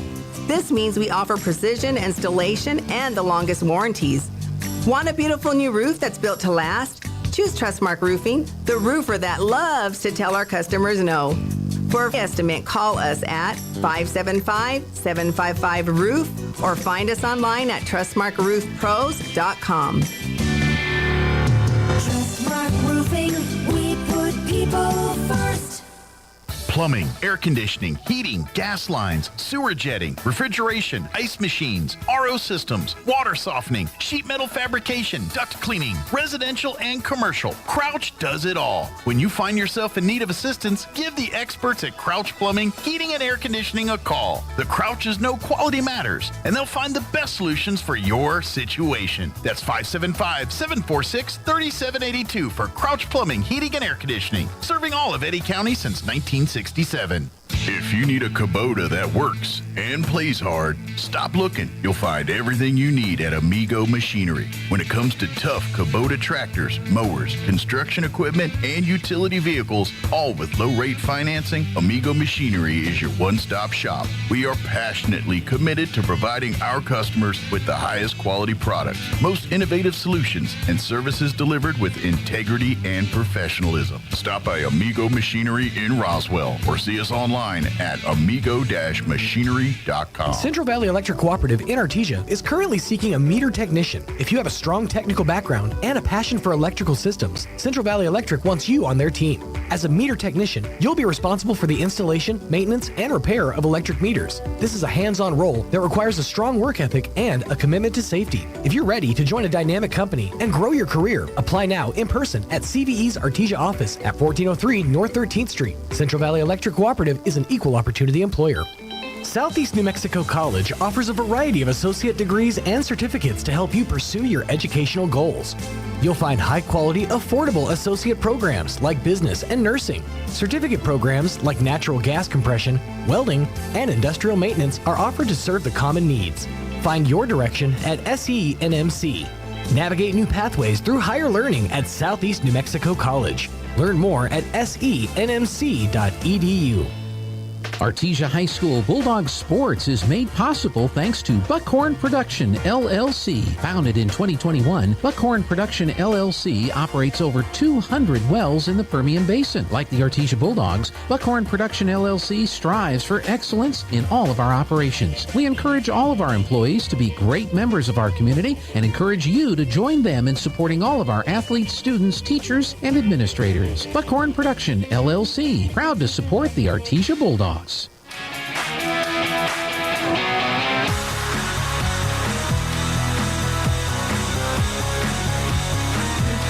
Hey, we're back on the Good Morning Artesia radio show. There no school today in the schools. City offices on a 2-hour delay. Everything else, I think, is running okay. And there were not any meetings yesterday. You didn't have a commission meeting or a council meeting last night, but we still. I was joking with you. I hope you took it as a joke. I said I'd rather talk to you than Jeffrey anyway. And then I told Jeffrey what I said, and then I had to apologize. Oh. Hurt his feelings. Darn it. Well, I meant it as a joke. I was not trying to pick on Jeffrey. But, next hour, Louis is going to come in from the Recreation Department. I know they've got some programs coming up, and he said he wanted to bring the new Aquatic Center folks. Yes. So put your mayor hat on there. What's up with that? So really exciting, I think. And I know there's been a lot of apprehension. I've had a lot of folks call, talk, all those things to me. But we're really excited about this. So we had to go out to an RFP because the prior one had expired. So we did all of that, and this new company won the bid. And I've dealt with them. They've been in town quite a few times now, 3-4 times, kind of going through some things. And I'm super excited. They're not to say anything negative towards anything else. I'm just super excited. They're got some fresh ideas. The one lady that walked around, she's what they call the GM of another pool, but she came down here to do some stuff, and just all of a sudden things were flowing. She's excited. I think there's a lot more new excitement, and so I'm super excited to have this group in. With that, at first I thought we shouldn't be closed a single day. This should be a flip, and it should be simple. And I don't think that's realistic. The more and more they talked, and the more you start listening, you're like, okay, it does make sense. Y'all probably want a couple days to clean it, to not that it's dirty, but to get it to where, okay, it's ours. Even if you got it in perfect shape, you want a day or two.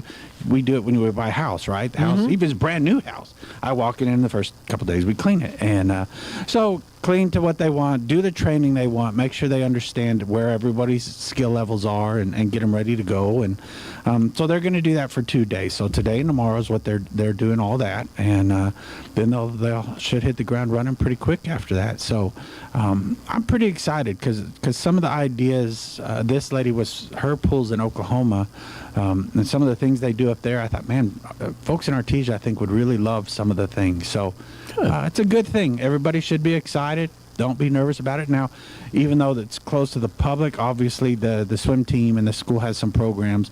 That's all been worked out. So those won't stop. Well, I guess school's canceled today, so that made that one a little easier. But if the swim team's still practicing tonight, I'm not sure how that works. But they have it worked out. So you still have your mayor's hat on? Sure. All right. How's 26th Street doing? 26th. Or 20th. I was going to say, darn it. Did we break 26th? I'm sorry. 20th is coming along. Okay. Byron hadn't given us a new update yet. I need to get that from him. But I know with those extensions, I thought we were going to be better on track, I hope.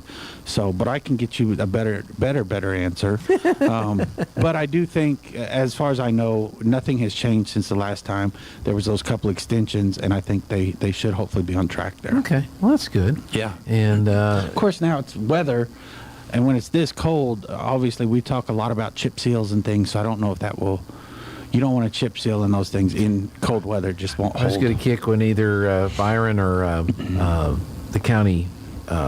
Jason, they start talking about chip seal season. Yeah. I never thought about that. I've heard of baseball season, football season. Right. But I've never heard of chip seal season. Yeah. Seasons for all. So. Well, that's good. Have you been... seeing what's coming out of the legislature? I think we're at the point now where I'm getting flooded with all these emails. Well, we gotta stop this, or we gotta block that, or whatever. But I don't know if anything's gotten to any real point where it can be taken seriously or not. What are you seeing from the legislature? That's where Mayor Pro Tem Yahtzee was here last week, because that's where I was. I was up in Santa Fe for the front part of last week, and it was very busy. Talking to a lot of senators and representatives about a lot of bills. Went to a couple of committee hearings. Some of Eddy County spoke on some of those committee hearings on bills, but it's still pretty early. It didn't seem like there's a lot of folks. It boggles my mind. It's a 60-day session, and it feels like every year they wait till the last 2 weeks then to work 24 hours a day. When if they worked hard now, right, I think you could probably, you might still hit that wall, but it might not be as bad a wall. So things are moving through committees, but I don't see anything moving super fast through committees that I've noticed. A couple bills, quite a few bills that we're obviously tracking. There's quite a few gun bills. That's one of the committees I went and listened to. I thought it was an interesting argument. Is it House Bill 9, I think. It's the one where you got to lock your guns up. Bill makes some sense. I mean, if you're a gun owner, you should be a responsible gun owner. I don't think anyone disagrees with that. I think the way the bill was written and some of the questions that one of the representatives was asking, I thought, okay, she's got it. Take it. And they never did. And I didn't understand that quite well because I think she made a good argument. But the bill basically says, if your gun isn't locked up or is accessible and a young person takes it and does something, you're liable. Okay. But then the question she asked is, well, what if my son or daughter or the young person defends themselves in the house. Well, that's perfectly fine. Okay, but the bill says your guns have to be locked up, so they shouldn't be accessible. So now your children aren't being able to protect themselves. So your bill just kind of got defeated there. You didn't write it correctly. I mean, there has to be some sort of explanation that you still have a right to defend yourself within your home and all those things. So I thought those were some interesting arguments. Of course, it went through that committee. A lot of them hit judiciary, and that's kind of where they get a little more technical, and then the questions get, because even one of the persons sitting on a couple of the bills we listened to is on the judiciary, and he says, well, when we get there, we're going to have whole other issues. And so I think it'll be interesting to see how some of them kind of float through. There's the election bill that a lot of people are upset about. I think that just got heard Monday for the first time. The election bill? Yeah, there's a new election bill. Looks like a pretty big mess, which doesn't surprise me. You saw our Secretary of State kind of talk on it a little bit here and there. I think it's a terrible bill. I hope it doesn't go anywhere. We'll see what happens there, and it'll be interesting to see where bills start dying in committees, and hopefully that's one that won't make it through. So one of the email alerts came through: if this bill passes, we're going to have abortions, right up. And Minnesota, I think, just passed one that is pretty liberal when it comes to access to abortion. And I know this governor, that was a big deal after the Supreme Court made their decision last year. This governor was front and center, even though nothing changed. Nothing changed in New Mexico, especially in New Mexico. Nothing changed, and I just think, gosh, we're already leading in many of those categories, which are really sad to be leading in those categories. And you want to go further. How much further can you possibly go? It's getting a little retroactive. Yeah. Here's a list. Yeah. Yeah. But and then the oil and gas industry is always looking out for stuff. I think there's been some talk about trying to make sure that we never have nuclear ever at any time, anywhere in the state of New Mexico for anything. And it's like, that's like 180 degrees out of phase. We ought to be, in my opinion, we ought to be working with Texas to get a nuclear power plant out here somewhere. 100%, yeah. And that way we can charge our cars and send the power to California, because they ain't going to have any electricity generated out there soon. But. Well, and that's what I was going to say today. This whole week so far, I think about it every morning, and I'm not saying it jokingly or anything else. I think, my gosh, I'm so happy for oil and gas, because last night I didn't get cold. If I did, it was my own fault because I didn't have the heater on. But if your heater's running and your light switch are working, oil and gas is working. And solar farms, I'm assuming, isn't gathering a whole bunch right now. There hadn't been sun in 3 days. The wind farms aren't generating near what they probably can. And even if they were, they're not going to keep up with the demand that you're going to see, because Texas is really cold right now. New Mexico is really cold.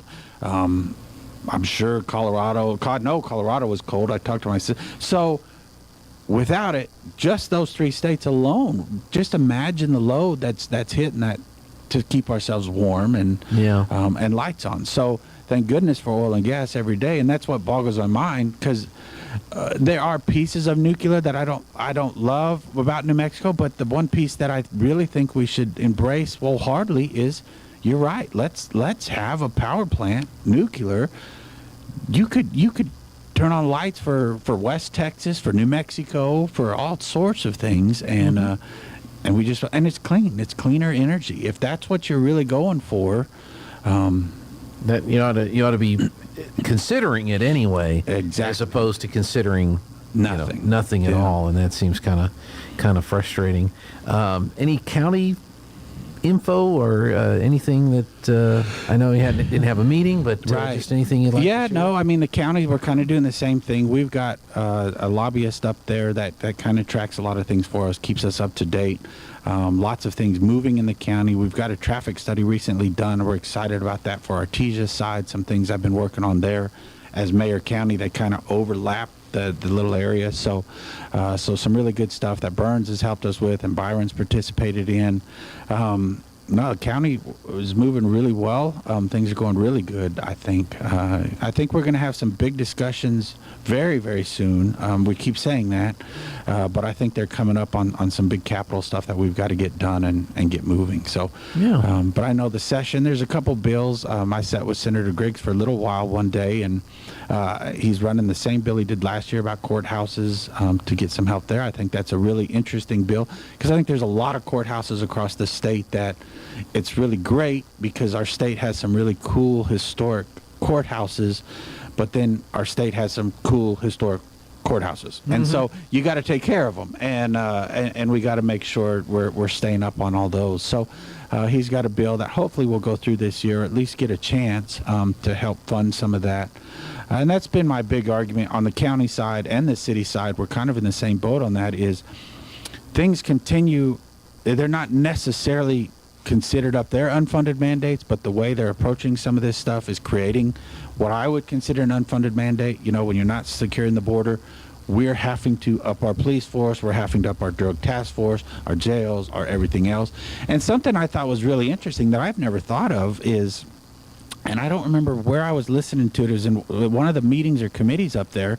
Some of these towns, those folks aren't going into the workforce as they come across, but they're still consuming. So you're still hitting all your stores and all your restaurants, and so that's up, but the labor force is still down. So some of these towns are really getting overwhelmed trying to keep things stocked and already we're having a hard time with employment, right? And yeah. And I thought, wow, I never really even thought of that now you would think that's good because you're selling out a product, that's great, but then you've got citizens that aren't being able to get it. Well, citizens aren't, right, and in theory you're not supposed to hire people who are here illegally. Exactly. So part of it is they're legally they're not supposed to be in the workforce, but there's got to be a way to permit people to come in to work. Right. You know their background, and if they violate any of our laws, boom, that gets torn up and they go back home. But we don't seem to talk about that. No. And no, if that was our concern, why are they not even trying? They're not trying to do anything at this point. And I've never really thought of that, mainly because it affects us on the drugs, I think. And I doggone it, I can't find it this morning. The sheriff shared something with us. It was incredible, the amount of fentanyl that we're capturing now compared to years ago. And so that is a huge impact to us. But we're not one of those border towns that are seeing that to where, yes, they're not in the workforce, but they are really creating a burden on our workforce because they're there. We're out of time, but thank you so much for coming in today. I appreciate it. Yeah. And we'll see you next week. All right. Sounds good. News this hour from townhall.com. I'm Greg Clugston in Washington. The classified documents investigation continues. We're learning this morning that the FBI is conducting a planned search of President Biden's Rehoboth Beach, Delaware home. The search is part of the agency's investigation into the potential mishandling of classified documents. It follows a 13-hour review of Mr. Biden's Wilmington, Delaware home on January 20th. At the time, agents located additional documents with classified markings and also took possession of some of his handwritten notes. That's correspondent Jeremy House reporting. Winter storm watches and warnings remain in effect in many parts of the South again today because of freezing rain and sleet. Forecaster Bob Oravec is at the National Weather Service. There's a lot of winter storm warnings and ice storm warnings stretching all the way from western to northern Texas into southeastern Oklahoma, central to southern Arkansas, northern Mississippi, and western Tennessee. At the moment, some of the worst precipitation or the worst freezing rain has been occurring across Texas. 6 deaths are blamed on the icy weather, which has also caused hundreds of flight cancellations and delays. Vice President Kamala Harris will attend today's funeral for Tyree Nichols in Memphis, Tennessee. Nichols died 3 weeks ago following a brutal beating by police after a traffic stop that was captured on video and later released to the public. Inflation is cooling, but analysts say the Federal Reserve is still likely to raise interest rates to their highest level in about 15 years. We'll learn more in a few hours from Fed Chairman Jerome Powell when the nation's central bank makes its announcement formal here in Washington. The NFL's Tom Brady is retiring again, and this time he says it's for good. The 45-year-old Brady is the winningest QB in history. More on these stories at townhall.com. First, we decide where we want to go. Then we need to know the best way to get there. Hi, my name's Adam Barada. I'm the owner of Advantage Gold. We're the highest rated precious metals firm in the country. We teach people how to own physical gold and silver. Now, we've won the Best of TrustLink Award 4 years in a row because we educate our clients on how to buy gold and silver the right way. We don't pay celebrity spokespeople millions of dollars. We'd rather pass that value on to you.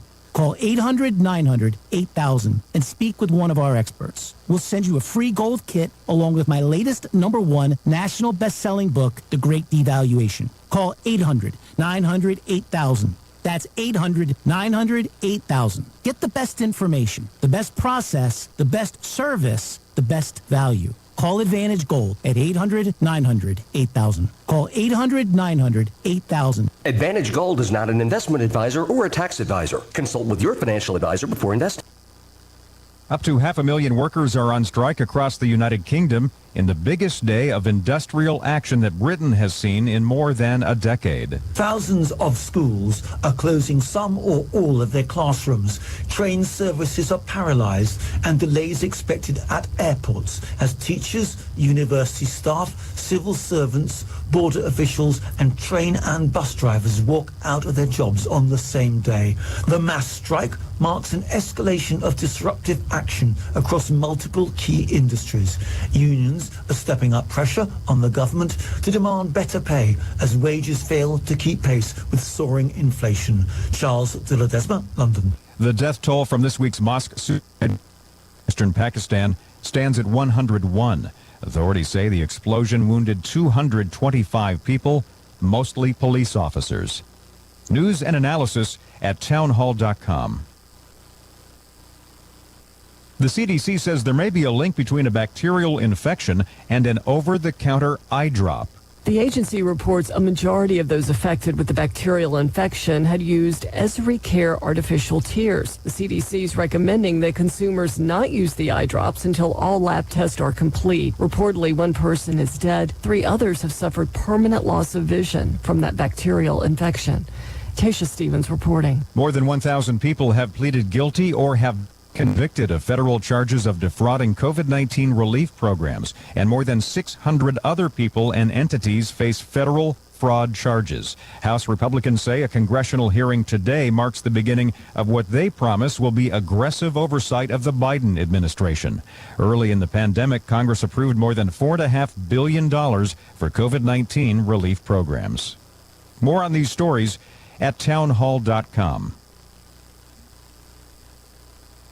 Today's KSVIP is Lana Faber. Lana is the Public Affairs Director at KSVP in Pecos Valley Broadcasting. And Lana, you are so thoughtful, and we appreciate you and all that you do for the radio stations and Artesia, gathering up all of the information on what's going on around town and making sure we get it on the air. And this is from all of the listeners. Today, Lana, you're going to receive a flower from Lovebud Floral and KSVP. Today's KSVIP, Lana Faber.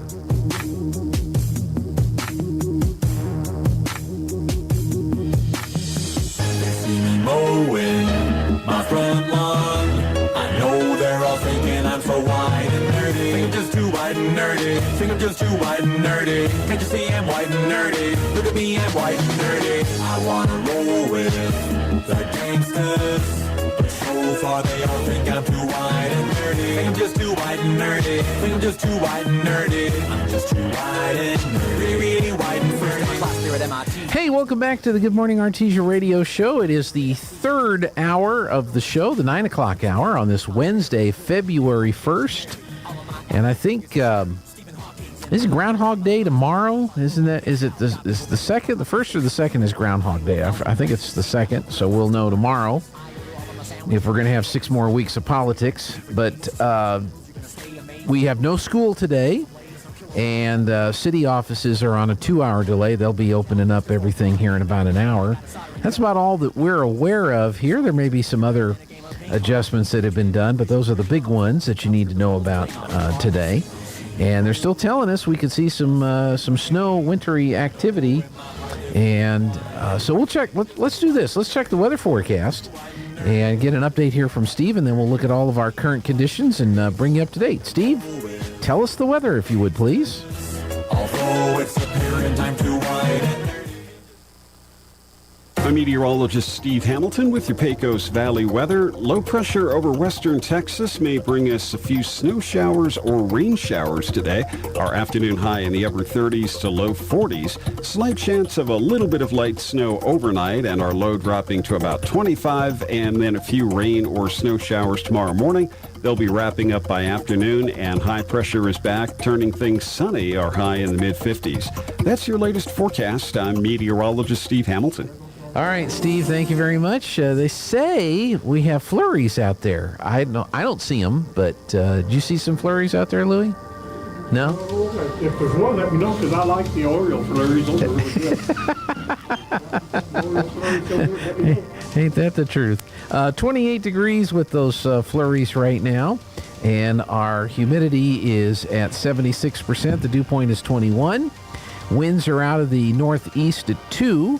Pressure at 30.33 and steady.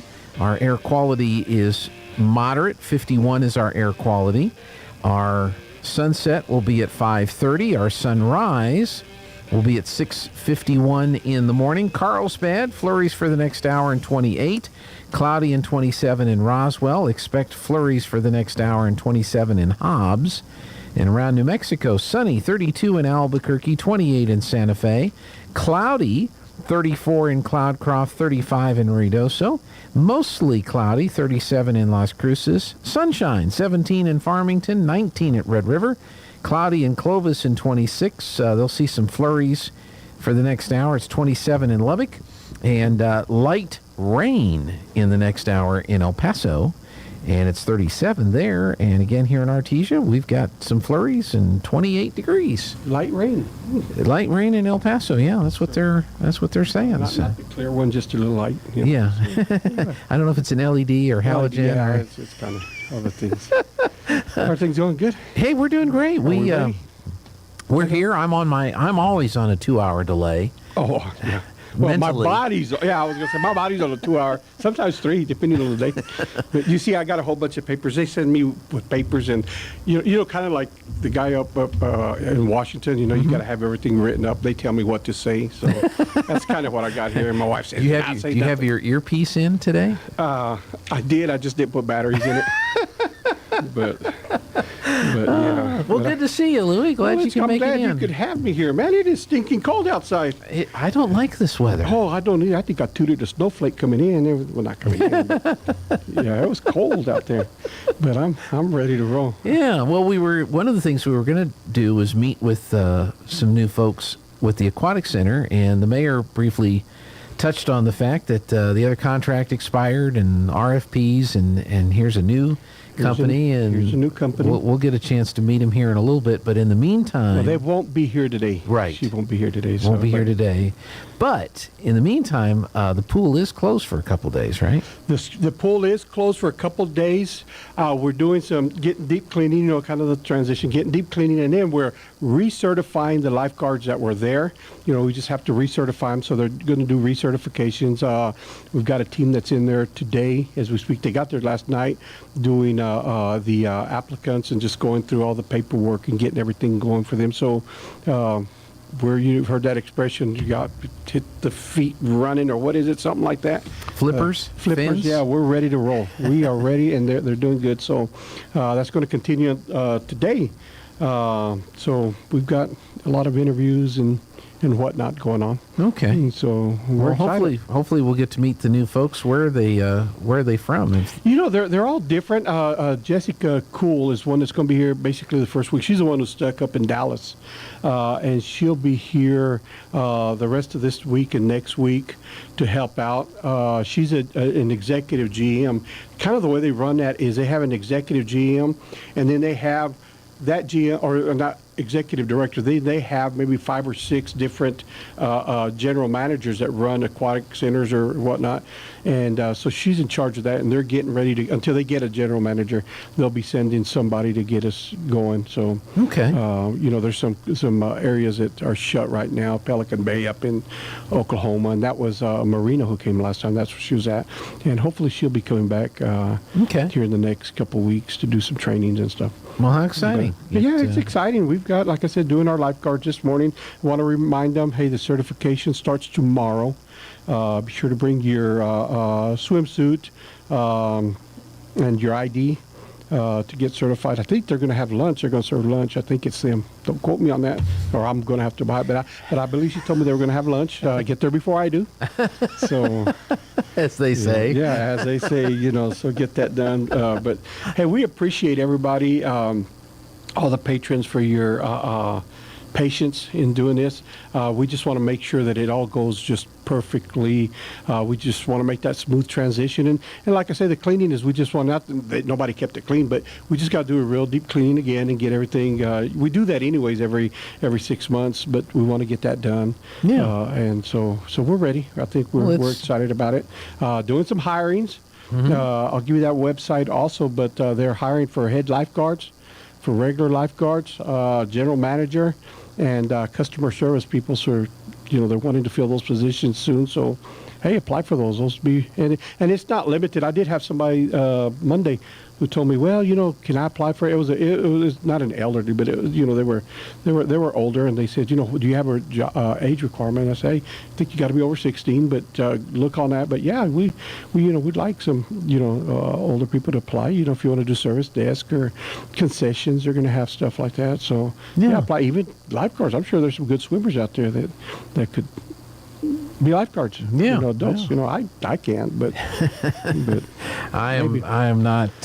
No. Now, has the approval on the name change been done? Because it was the Lazy River, and it was going to be the Lazy Louie. Did that go through, or no? Where's that at? I want to get a survey. Well, I better not get a survey because I'm going to say the wrong thing. But man, I am trying to get that taken care of, and okay. I just but because there is a survey that is out there. It's the Main Street survey. Right. And you can fill out that survey on things you'd like to see downtown. But I bet there's a box there where you could say, and in addition to everything else I've said for Main Street, at the pool, it needs to be called the Lazy Louie. It's got to. I mean, you've got to. What else? I mean, imagine somebody going over there, hey, I got to ride the Lazy Louie. Hey, is that cool or not?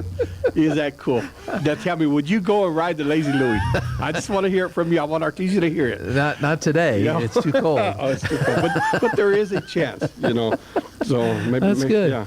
Well, now you're in the middle of the winter athletic programs, the basketball programs, and so forth. How are those things going? Hey, they're going good. We finished up the first and second graders and the girls, and starting up with the boys. Hey, Artesia, tomorrow is your last day. No, Friday's your last day to register.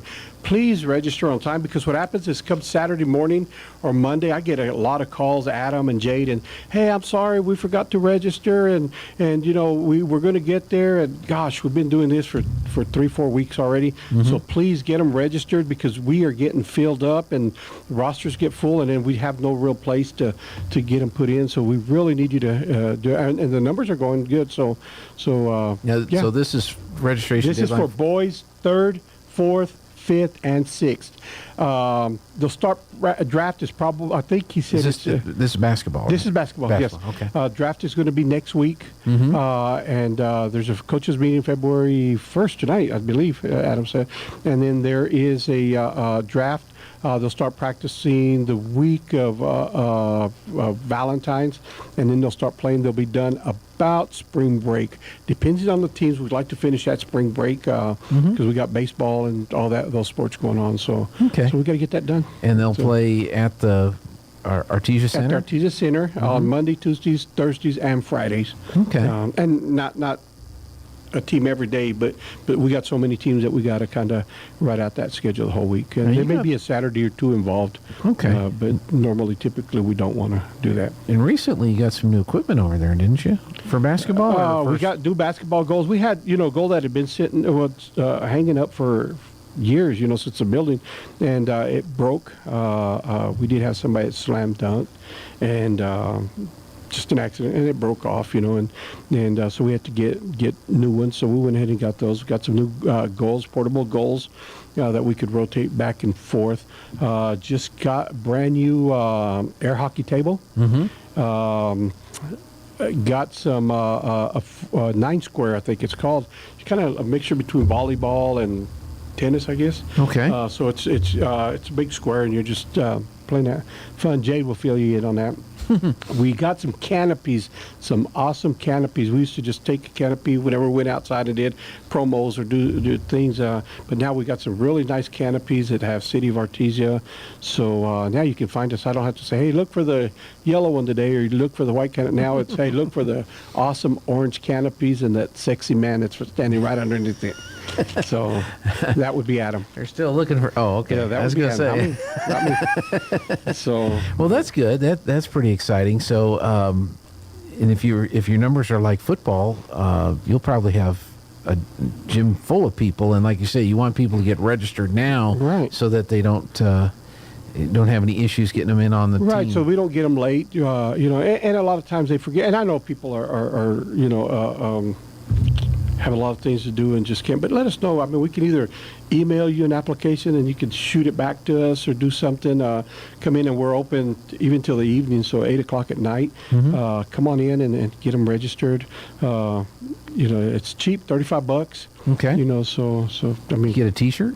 You get a T-shirt. Okay. And you get to hang around with us for a while. Yeah, that's great. So awesome. You mentioned Adam, you mentioned Jade. Who else is working over there? Jeannie. Jeannie is our admin, so she handles all the, and we'll talk a little bit about facilities use because she does that. Okay. But we get all the, she's the one who comes in and keeps us in line. We always say she's kind of like mom to us because she has to take care of all the paperwork, rentals. Leagues are getting ready to do sports, especially Little League, baseball, softball, and we have some teams that want to use the fields. They have to fill out a facilities use agreement. Nothing new. It's been done for years. We do have a few changes. We have to make some changes.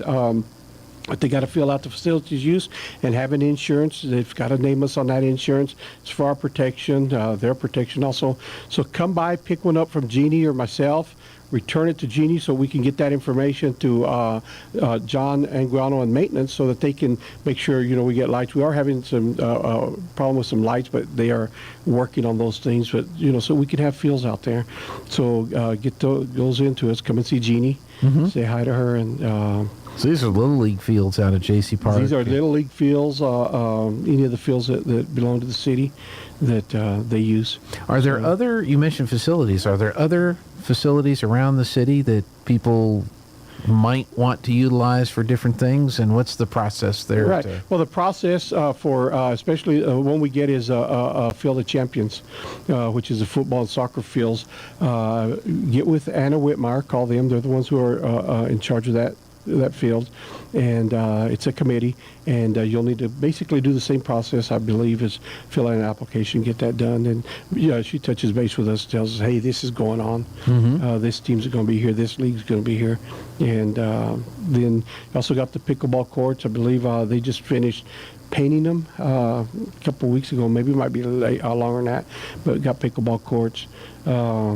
Do you have to check in to use those? No. Those lights come on, I think, at dark, and they go off maybe 9, 10 o'clock at night. Again, that's with our Parks Department, who completely stay busy taking care of all our parks. And you got the tennis courts out there? Are they kind of the same? Tennis courts, yes, they're the same. Tennis and the pickleball are all... They're the same. They're right next to each other. We have the dog park. Hey, that's already ready to go.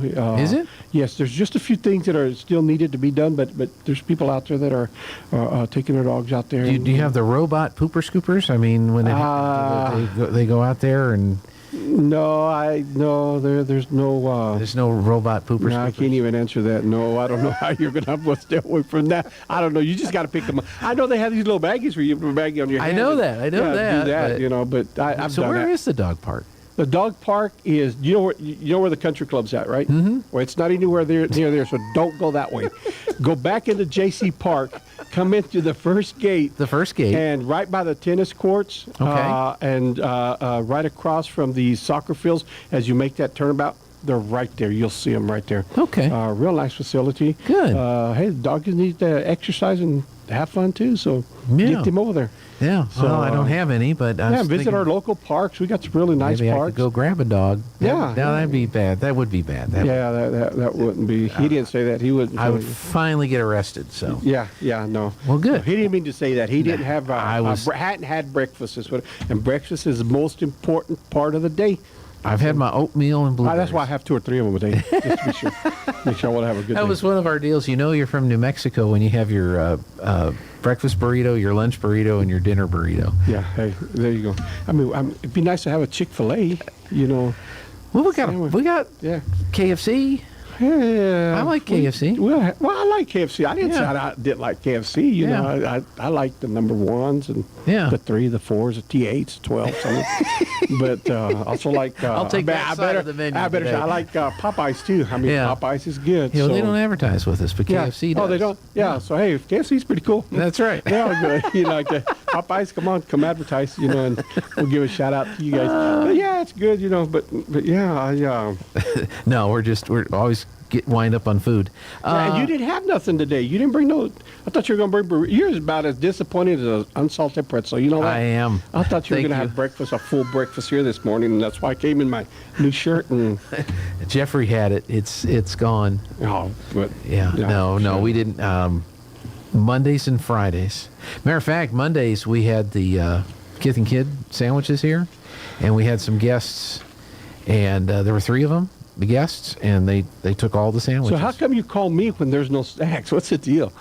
Because I don't know that we have enough to make sure that you're taken care of. So could be a deal. So what's next on your list? We talked about next on my list. Because I got a whole bunch of papers. Most of these are notes like this one's. Hey, don't forget to bring some chicken home from supper. That's my wife's making chicken soup. She's making chicken soup. Oh, she makes some good chicken soup. Not that list, Louis. And this one, don't make fun of Gene's. Oh, everybody does. That's okay. Hey, again, just want to remind you guys. Hey, Aquatic Center. We are going to be open Friday. We're going to be completely open. Oh, we've got it. Yeah, that same paper there. See, I'm reading the same. I'm looking at the same paper. Yeah. So that paper. I mean that deal. It's going to open Friday. Going to have a meet and greet on Saturday. Come by and meet some of those folks. What time? It's Saturday from 1 to 3. Okay. So it's right here. Yeah. See, I read it. You didn't read yours. Yeah. So sports facility will be there. It comes to meet and greet and say hi to the old and new staff. You know, more the new staff. I mean, new because they're moving to facilities. So go by. It's going to be exciting. Good time. I might even be there. So. Depends on if I bring the breakfast, right? Depends on if you bring breakfast. Or the lunch that time. The lunch and all that. So get your kids signed up. What age groups again? You said the grades, but what's the age groups on the basketball? It's not age group. We go by grades. Okay. Other people go age group, but we go grades. So it's 3rd and 4th grade and 5th to 6th grade. Those 2 groups play together. And that's typically 8, 9, 11, and then 12s. Okay. So, get them signed up. It's $35 a kid, right? And they'll have a few weeks of competitive basketball, right? And get them ready. And then go. Adam's going to start adult basketball. Is he? So yes. Again, we had it last year. It was really good turnout. And get out there and get a team. Go get some exercise. Go walk in our parks and have fun. Get a little exercise there. We're all on a family. I get very little exercise. Yeah, well, I do too. I mean, I usually just.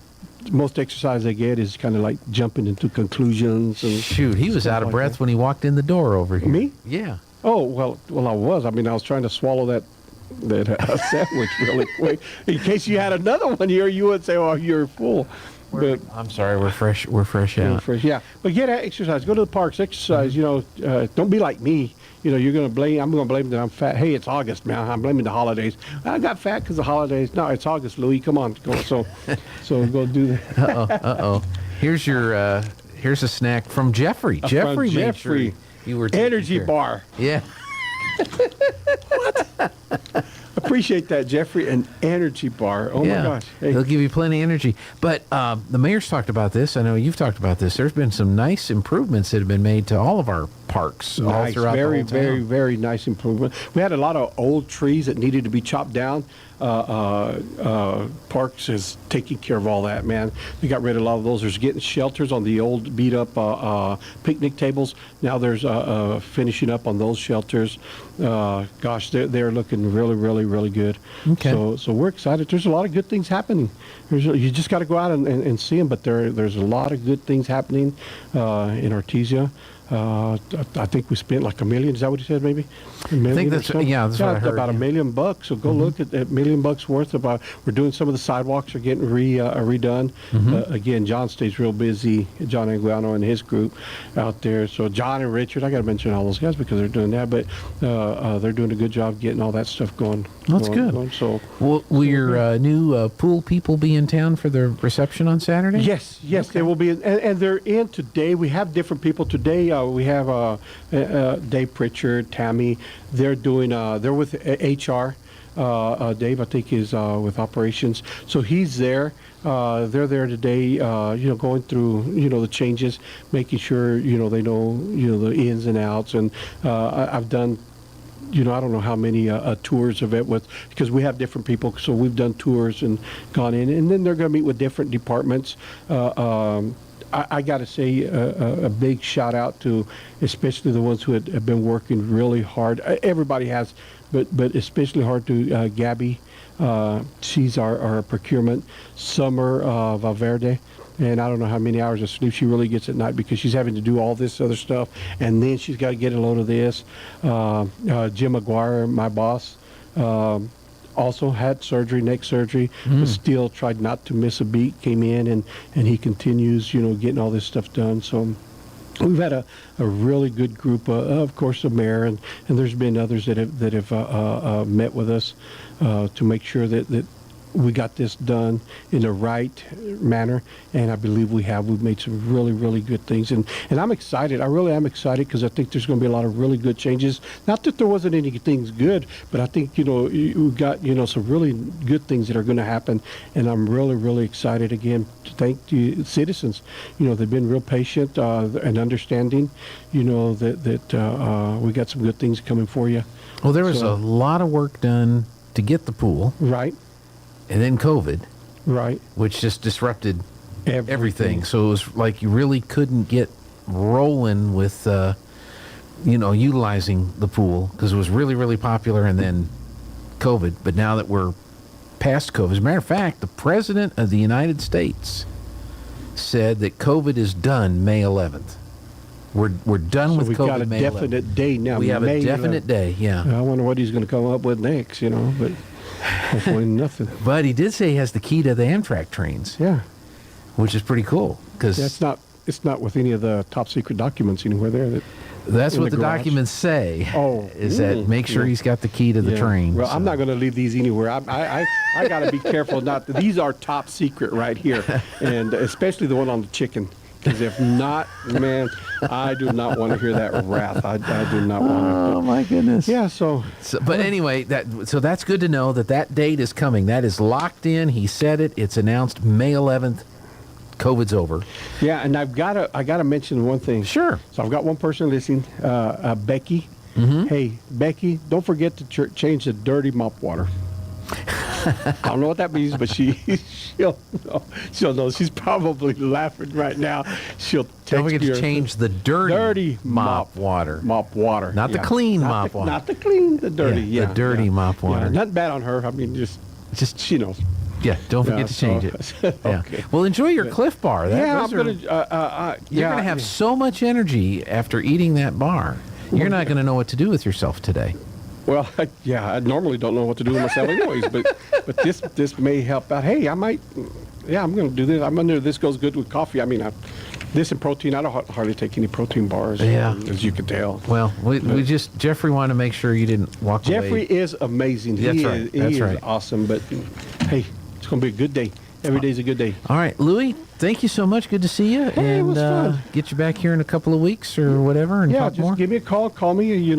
Hey, I'll also be signing books. I forgot, man. Very important. I'll be signing books at Walmart this Saturday. Okay. Yeah, from 8 o'clock until they kick me out. So I don't know what Do book. I have to buy the book or just just anything bring I any bring book. you? Just bring any book. I'll sign it for you. Okay. Nothing special. I'll just sign it for you. And the way he signs it, thanks for last night, Louis. yeah. And that's if I don't know you. All right. Have a good one, all right. Louis. Hey, we'll see you later. Okay, we're going to take a break. Get Aaron on here next. Sometimes that dog barking is an Artesia Bulldog preparing for victory.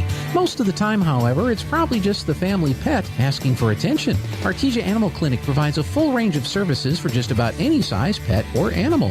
Our new clinic has been expanded to provide better quality of care, including an in-house laboratory, radiology, surgery, herd health, and more. So the next time your pet looks like they could use some extra care, come by Artesia Animal Clinic in our newly remodeled and expanded facility at 110 West Mahone Drive. The Artesia Arts Council proudly presents Hotel California, A Salute to the Eagles, Friday, February 3rd at the Ocotillo Performing Arts Center. Authorized by the Eagles, this highly respected show delivers a modern action-packed performance. Hotel California faithfully and accurately reproduces the sound of the Eagles, all live and using no backing tracks. Adult tickets are $40 with K through 12 just $15 and can be purchased online at artesiaartscouncil.com. Hotel California, A Salute to the Eagles, Friday, February 3rd, 7 p.m. at the Ocotillo Performing Arts Center, 310 West Main in downtown Artesia. Jennifer from Trustmark Roofing here, and I can tell you it's not always easy being a female in a male-dominated business like roofing.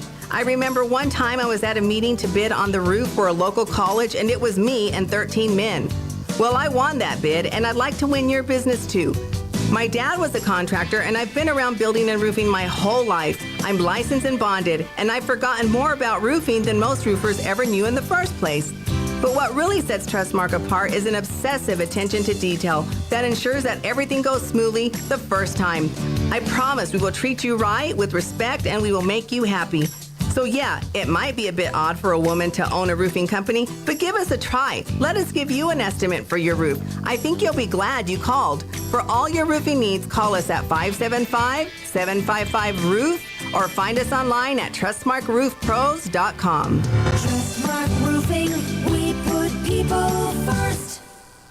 ENMU Roswell offers high school students the opportunity to get a head start on their college education journey into healthcare. Through the Allied Health Careers Pathway, high school learners can enroll in dual credit courses that introduce them to a wide range of careers that include emergency medical technician, paramedic, nursing, occupational therapy, respiratory therapy, medical assisting, phlebotomy, and nursing assistant. Start your healthcare career path at ENMU Roswell. Contact your high school counselor for more information. At Guy Chevrolet Company in Artesia, we understand the demands of everyday life, from work to school and all the activities in between. When you're on the go, you need the right transportation at the right time, and we can help.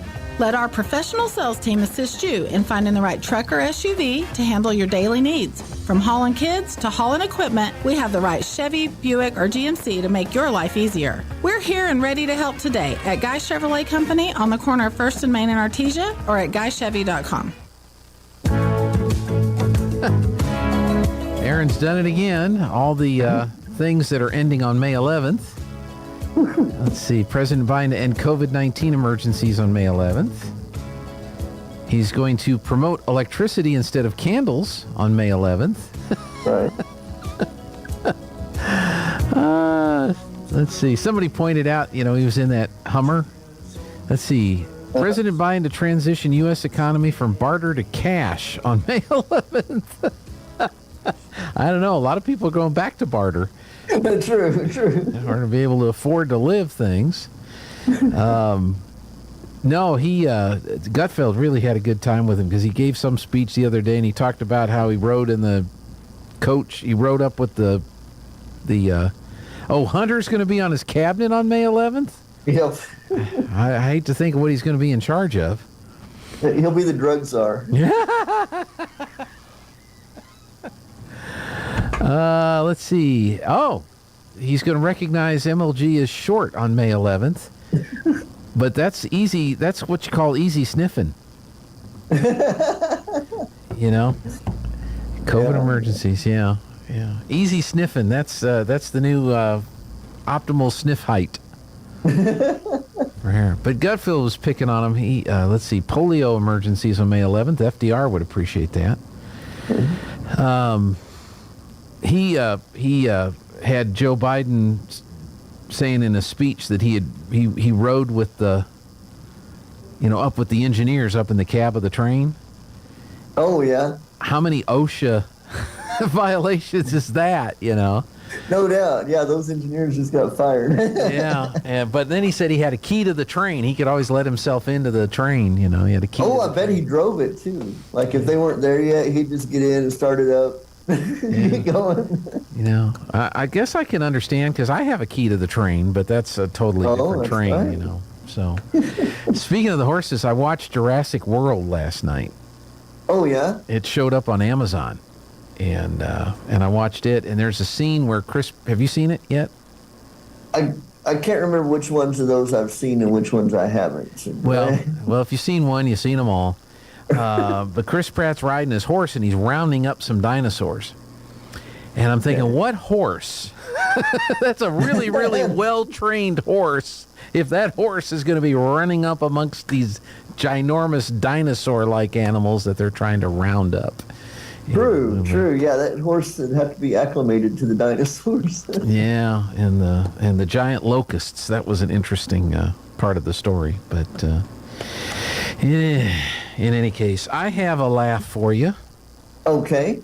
Why was Cinderella so bad at soccer? Why was Cinderella so bad at soccer? Yes, that's the question. I have no idea. She kept running away from the ball. Very good. Yeah, that's our 4-H laugh of the day. So, all right. That's a good one. Pearls Before Swine. Okay. The morning ritual. Wake up to a new day. A warm cup of joe, which I have right here. A pleasant walk outside. The internet, and it's all these people with pitchforks and hand grenades. And Pig says, so that's where my day goes wrong. And Rat says, that's why they're called phones, but they're really just portals to darkness. There you go. Very good. All right. What do you have for us? Okay, so my theme today, because of the Joe Biden thing, is obvious jokes. Ah, okay, yes. Okay. Yeah. So you can't spell sadness with bananas. True. I can't argue with you. Yeah. Okay, my next one.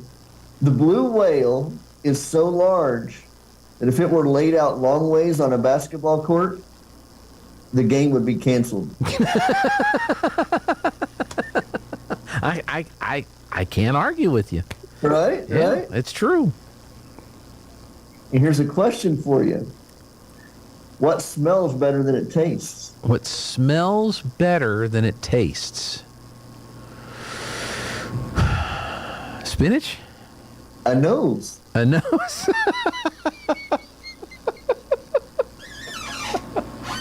Yeah, I haven't eaten any noses lately. Yeah. My last one is an advertisement. Okay. Dr. Enderlin, veterinarian / taxidermist. Either way, you get your dog back.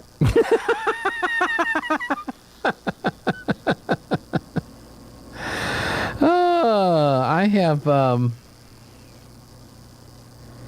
let's see. We had a question this morning because, they canceled school in Artesia and there was a delay at the city hall. Right. And so we were texting back and forth, and I asked him if there was anything in Chaves County that they'd heard of. And Sean had heard the Olympian School of Cosmetology was having a delay in their opening. Okay. And I replied, or as they say at the Olympian School of Cosmetology, of all creatures that can feel and think, we women are the worst treated things alive. That was Euripides had said that. Okay. He's a Greek guy, Olympian school. I was trying to go on the theme. Ah, Olympian, okay. No response, okay. And then I said, or, as I said to my brother when he borrowed my jeans, Euripides, you're going to pay. And again, nothing. Dead silence. Not a thumbs up, not a heart, not a ha-ha, nothing. Oh, no. And I thought, Euripides, you're going to pay. I thought that was funny. That's pretty good. All right, here's one for you. If you put a coin in an empty bottle and insert the cork into the neck of the bottle, how can you remove the coin without taking the cork out or breaking the bottle? Oh, that was my next. Without removing the cork or breaking the bottle. Right. You got to get the coin out, but you can't remove the cork and you cannot break the bottle. I don't know. You push the cork all the way into the bottle. Ah. Then you can create an opportunity to get the coin out. Very good. Yeah. Smart person. Thinking outside the box there. Or inside the bottle, as you mean. So I thought that was pretty good. Yeah. Pearls before swine. Pig and he's laying in bed. Goat is laying in bed. Every day I wake up and check my phone and I get so depressed I don't even want to get out of bed. And his phone says, is that a note? Remember pizza. And Note Man reminds people of the important things. So is there, that must be an app. Note Man must be an app. Oh, maybe. And so if you're going to have a reminder pop up on your thing, remember pizza would probably be a good reminder. That is a good reminder. We had pizza the other day. There's several pretty good places around you can get decent pizzas. Yeah. Yeah. Used to make pizza back in the day when I was handy in the kitchen. Wow, that's fancy. But those days have long gone. My making pizza is taking it out of the box. Sometimes I add hamburger meat and extra cheese because they never give you enough. That's right. Yeah, that's. I have an app. There's an app for that. That's right. Because I have done that, and that's always enjoyable. All right, well, we probably ought to get, unless you have anything else, we probably ought to see what the markets are doing today. All right, I suppose we shall. All right, take it away. This is Aaron Irving with LPL Financial, member of FINRA and the SIPC, bringing you your mid-morning stock market report for Wednesday, February the 1st. Stocks slipped today as investors await the latest policy decision from the Federal Reserve. The Dow Jones Industrial Average was down about 1.1%, while the S&P 500 was down nearly 0.6%, and the NASDAQ Composite was off by 0.5%. Corporate earnings season continues, with Peloton shares rising more than 8% after the fitness equipment company said that its net loss narrowed year over year. Advanced Micro Devices shares gained more than 3% after the semiconductor company reported a fourth quarter earnings beat. Meanwhile, Snap shares dropped more than 11% after the social media company posted a disappointing quarterly revenue. At 2 p.m. Eastern Time, the Fed will announce how much it is increasing interest rates in its latest effort to tame high inflation, with market participants expecting a 25 basis point bump from the central bank. The Fed's announcement will be followed by comments from Chair Jerome Powell. Some indicators that inflation is easing in the broader economy have investors hoping for a more dovish tone from the Fed.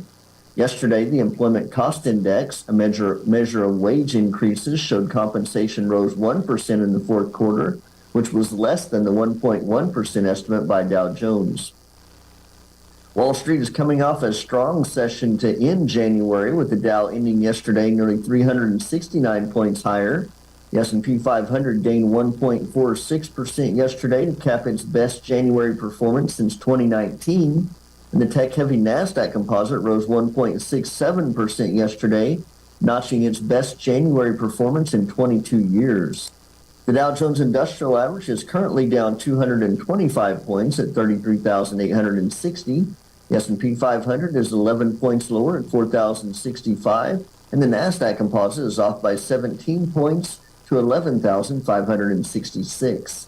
West Texas Intermediate crude is down 44 cents a barrel to $78.43. Stocks of local interest: HF Sinclair is down $1.28 a share to $55.62. Walmart is 12 cents lower at $143.75 a share. Duke Energy is up 11 cents a share to $102.56. And Oxy Petroleum is off by $1.58 to $63.21 a share.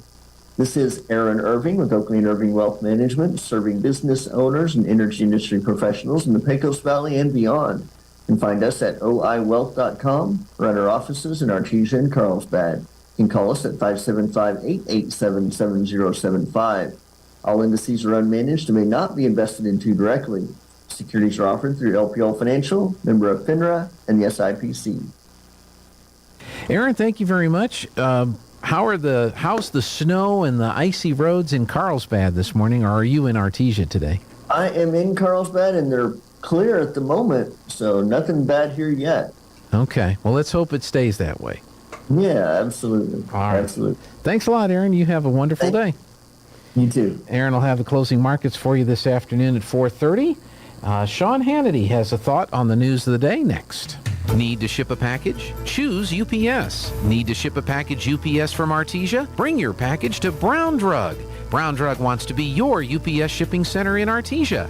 Use Brown Drug as your UPS shipping center and we'll reward you by shipping your 11th package 5 pounds or less for free. If you want to make sure your package arrives on time, use UPS. The easy and convenient place to ship UPS in Artesia is Brown Drug at the corner of 4th and Washington. Your morning cup of Sean. This is the Sean Hannity Morning Minute. Ukraine is not a NATO ally. Now, I was not against offering support, but we end up being the bulk of support. All we have allowed to have happen here is this now to fester into another quagmire, which I predicted it was likely to occur, and a long, protracted conflict. And it's now given Putin time to rebuild his armies and get enough people and recalibrate his strategies. And he's, firing his hypersonic missiles, and it's in Europe's backyard. And now the pressure is on the United States once again, while we have, $31 trillion in debt to somehow step up and pay for all this. American people have had it with these endless wars that they don't fight, and they don't fight to win. They've had it. The conservative underground meets later today on the Sean Hannity Show. My friend had his home stolen. The crime is home title theft. It's real. It's horrendous, but it's real, and it's everywhere. Now, luckily, this was just a demo, but I saw how criminals all around the world target American homeowners, and that's why I protect my home with Home Title Lock, and you need to as well. And a thief can simply forge your signature on a legal document claiming you sold your home to them. Homeowners insurance and common identity theft programs do not protect you, but Home Title Lock does. So protect yourself. Just go to their website. It's HometitleLock.com/Sean, SEAN. Verify your home's title is still safely in your name. Then just register your address for a free, no-obligation home title report for your files. That is a $100 value, absolutely free. That's HometitleLock.com/Sean, HometitleLock.com/Sean, SEAN. This is Jason Espinoza with today's Capital Report. Since 1917, the New Mexico Farm and Livestock Bureau has served as the voice of agriculture in New Mexico. As a member-driven organization with 30-plus county farm bureaus across New Mexico, we have developed legislative priorities designed to strengthen agriculture and rural New Mexico. Caitlin Spradley, the organization's Director of Communications, is helping educate state lawmakers about legislation impacting agriculture. For New Mexico Farm and Livestock Bureau, we have 10 just very general legislative priorities that we are looking forward to representing our members on behalf of. Those legislative priorities include things like agricultural education, energy, labor, land use, natural resources and environment, rural resiliency, water, among other things. All of these topics are really relevant to our producers and their day-to-day lives on the farm and ranch, and already we're seeing some bills related to these topics. All of these legislative priorities were approved by our state board members. We are proud to be here in Santa Fe representing the grassroots policies set forth by our farmer and rancher members across the state of New Mexico.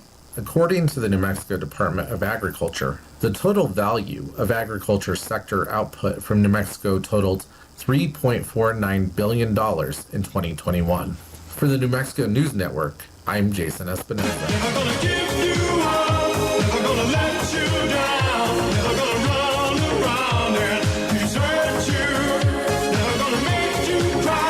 Hey, welcome back on the Good Morning Artesia radio show. Ray Lynn is here from Central Valley Electric Cooperative. Good morning. Good morning. Make sure I have the right microphone turned on down here. All right. And I think we're good to go. So how are the roads out there? They're not bad. They're not bad now, but who knows what it'll be like this afternoon. I know. They keep threatening that we're going to get some snow in the next couple of hours. Right. And it kind of looks like it might be that way. It's cold for sure.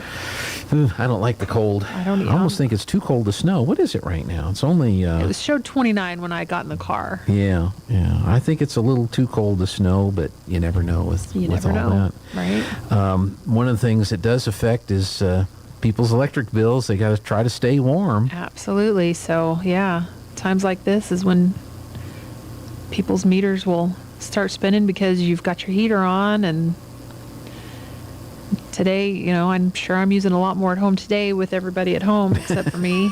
Yeah, no school today. No school. So the meters will run. So, and we talked about this before. There's some things you probably ought to check to make sure that you're not using any more electricity than you need to.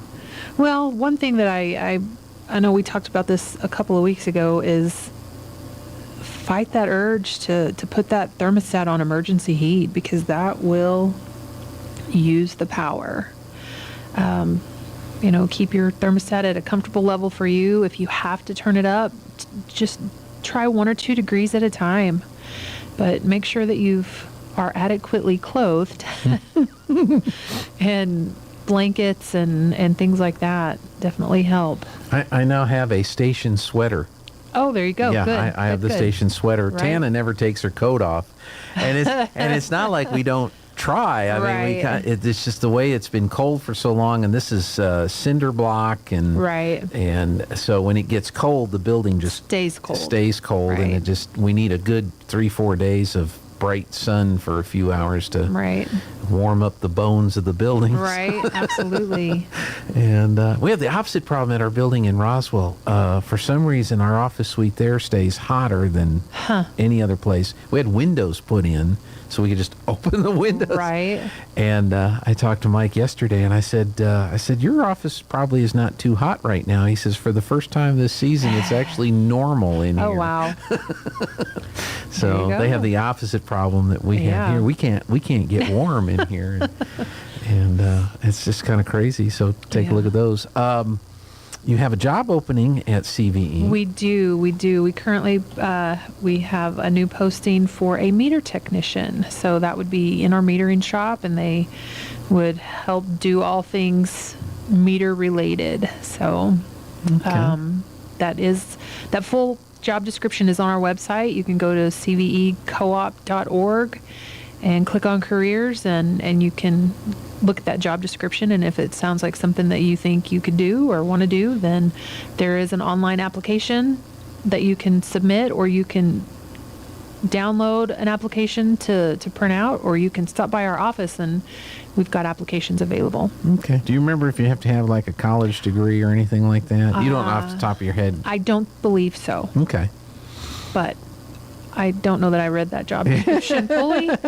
So That's why you need to go check it out. Absolutely. Okay. Yeah. Good deal. And then annual meetings coming up. Yes. So we are planning our annual meeting. We have it scheduled for March 18th. That's a Saturday. Mm-hmm. And we are going to do the drive-through format like we did a couple of years ago. Well, not last year, but the year before. And that's going to be at the Bulldog Bowl parking lot.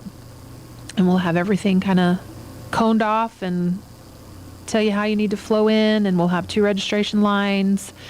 You'll get all your goodies, and you'll get your ballot and all the reports that you need to look at. Then we'll kind of move you through that line, and we'll ask you to park so you can go over everything and mark your ballot. And then we will direct you to one of the 2 exits. You will drop off your ballot, and at that point, for the first 200 customer or members who register, we will give you a $50 gift card, and that does limited 1 per membership. And once you drop off that ballot and exit, we will hand you your gift card, and you can go about your Saturday and enjoy your day. Okay. You usually have door prizes. We do. We will still have a few door prizes, and if you register, you'll be eligible for those. We will draw those that Monday after. I believe that's the 20th. Okay. This is in March? In March, yes, sir. That would be the 20th. The 20th, yep. Yep. So we will draw for them at that time, and then if you are one of the lucky winners, we'll give you a call. Okay. I never get a call. I think you lost my number, or email doesn't work, or something like that, because I never win any of those. But I'm glad people do win prizes. I've been fortunate, and I've been lucky to have won some. So I think even people conspire against us. We were in the Roswell office a couple weeks ago, and we were just kind of straightening up stuff, and we found a card that was dropped off at the radio station. One was for Mike, and one was for me and Lana, and nobody said that card was there. Huh. And so it'd been sitting there for 2-3 weeks, and we open it up, and there was a gift card in there. Oh, wow. And I'm like, well, when were you going to tell us about that, or were you just going to hope we kind of forgot? Right. Because it was a very nice gift card. Oh, so good. we were very thankful. Right. Eventually. Right. So and then we did our thank you card. Lana did a thank you card. So Right. It was nice to do that. But annual meeting coming up, so and it's drive-through, so it doesn't take a whole lot of time then, does Shouldn't it? take a whole lot of time, no. If that's a concern that you have. Right. Yeah, it shouldn't. I guess it just depends on how long the registration line is, but they're pretty good about getting them through that line pretty quickly and getting you the information that you need to go and mark those ballots. And Do you know what will be on the ballots? so on the ballots, there will be a spot to approve different reports from 2022. And a lot of those reports will be contained in the annual meeting book that will be mailed out mid-March. Okay. And that's mailed to every CVE member. And so it'll have the general manager's report, it'll have the board president's report, it'll have the nominating committee report. And then we will give you a copy of the minutes from last year's annual meeting at the drive-through meeting, and you can kind of go over those. And so those are items that will have to be approved. And then there are board elections. We always have board elections. So we have 2 board members up for re-election. We're having a nominating committee on the 15th of February. So that committee will meet and figure out who they want to nominate. And so since it is a drive-through format, we will still have a way for somebody who wants to be maybe a write-in candidate. Okay. Nomination from the floor is what we typically call that. Mm-hmm. And so we will have some information in the enchantment and in our newsletter on what you need to do if you want to be nominated from the floor. So that stuff will be published at that point. Okay. And the enchantment is emailed or mailed every... The enchantment is mailed, and then we send out emails if we have your permission to use your email, and then we put it on Facebook and it's on our website and things like that. I know in January they had some issues with the printing and weather wherever the issues are printed, and so they got they got to everybody a little bit later than normal, but they should be back on schedule. So honestly, I would think that this coming week we should be getting our February enchantments. Okay, that's right, because it is February I know, today. right? And is tomorrow Groundhog Day? Sure. Isn't it February 2nd? I think so. Okay. Yeah. And there's two famous ones. I mean, there's a lot of different groundhogs, but there's Puxatawny Phil, Right. which is the one in Pennsylvania, Right. And then there's one in isn't there one in Georgia? I couldn't tell you. I usually forget all about Groundhog Day. But the movie is pretty good. It is tomorrow. Okay. And then if the groundhog, this poor groundhog is just hibernating, sleeping, trying to stay warm, and and the humans all show up, and then they grab the guy and pull him out of the hole and hold him up, and if he sees his shadow, then 6 more weeks of winter, I think is what it is. Right. And then they put him back in there, and now he's got to try to go back to sleep after he's been woken up, So poor guy. And but yeah, then there's other people that have tried to capitalize with different characters or animals or stuff like that. But I'm still waiting for the one that accurately predicts the Super Bowl. And I have no idea who to root for on this one.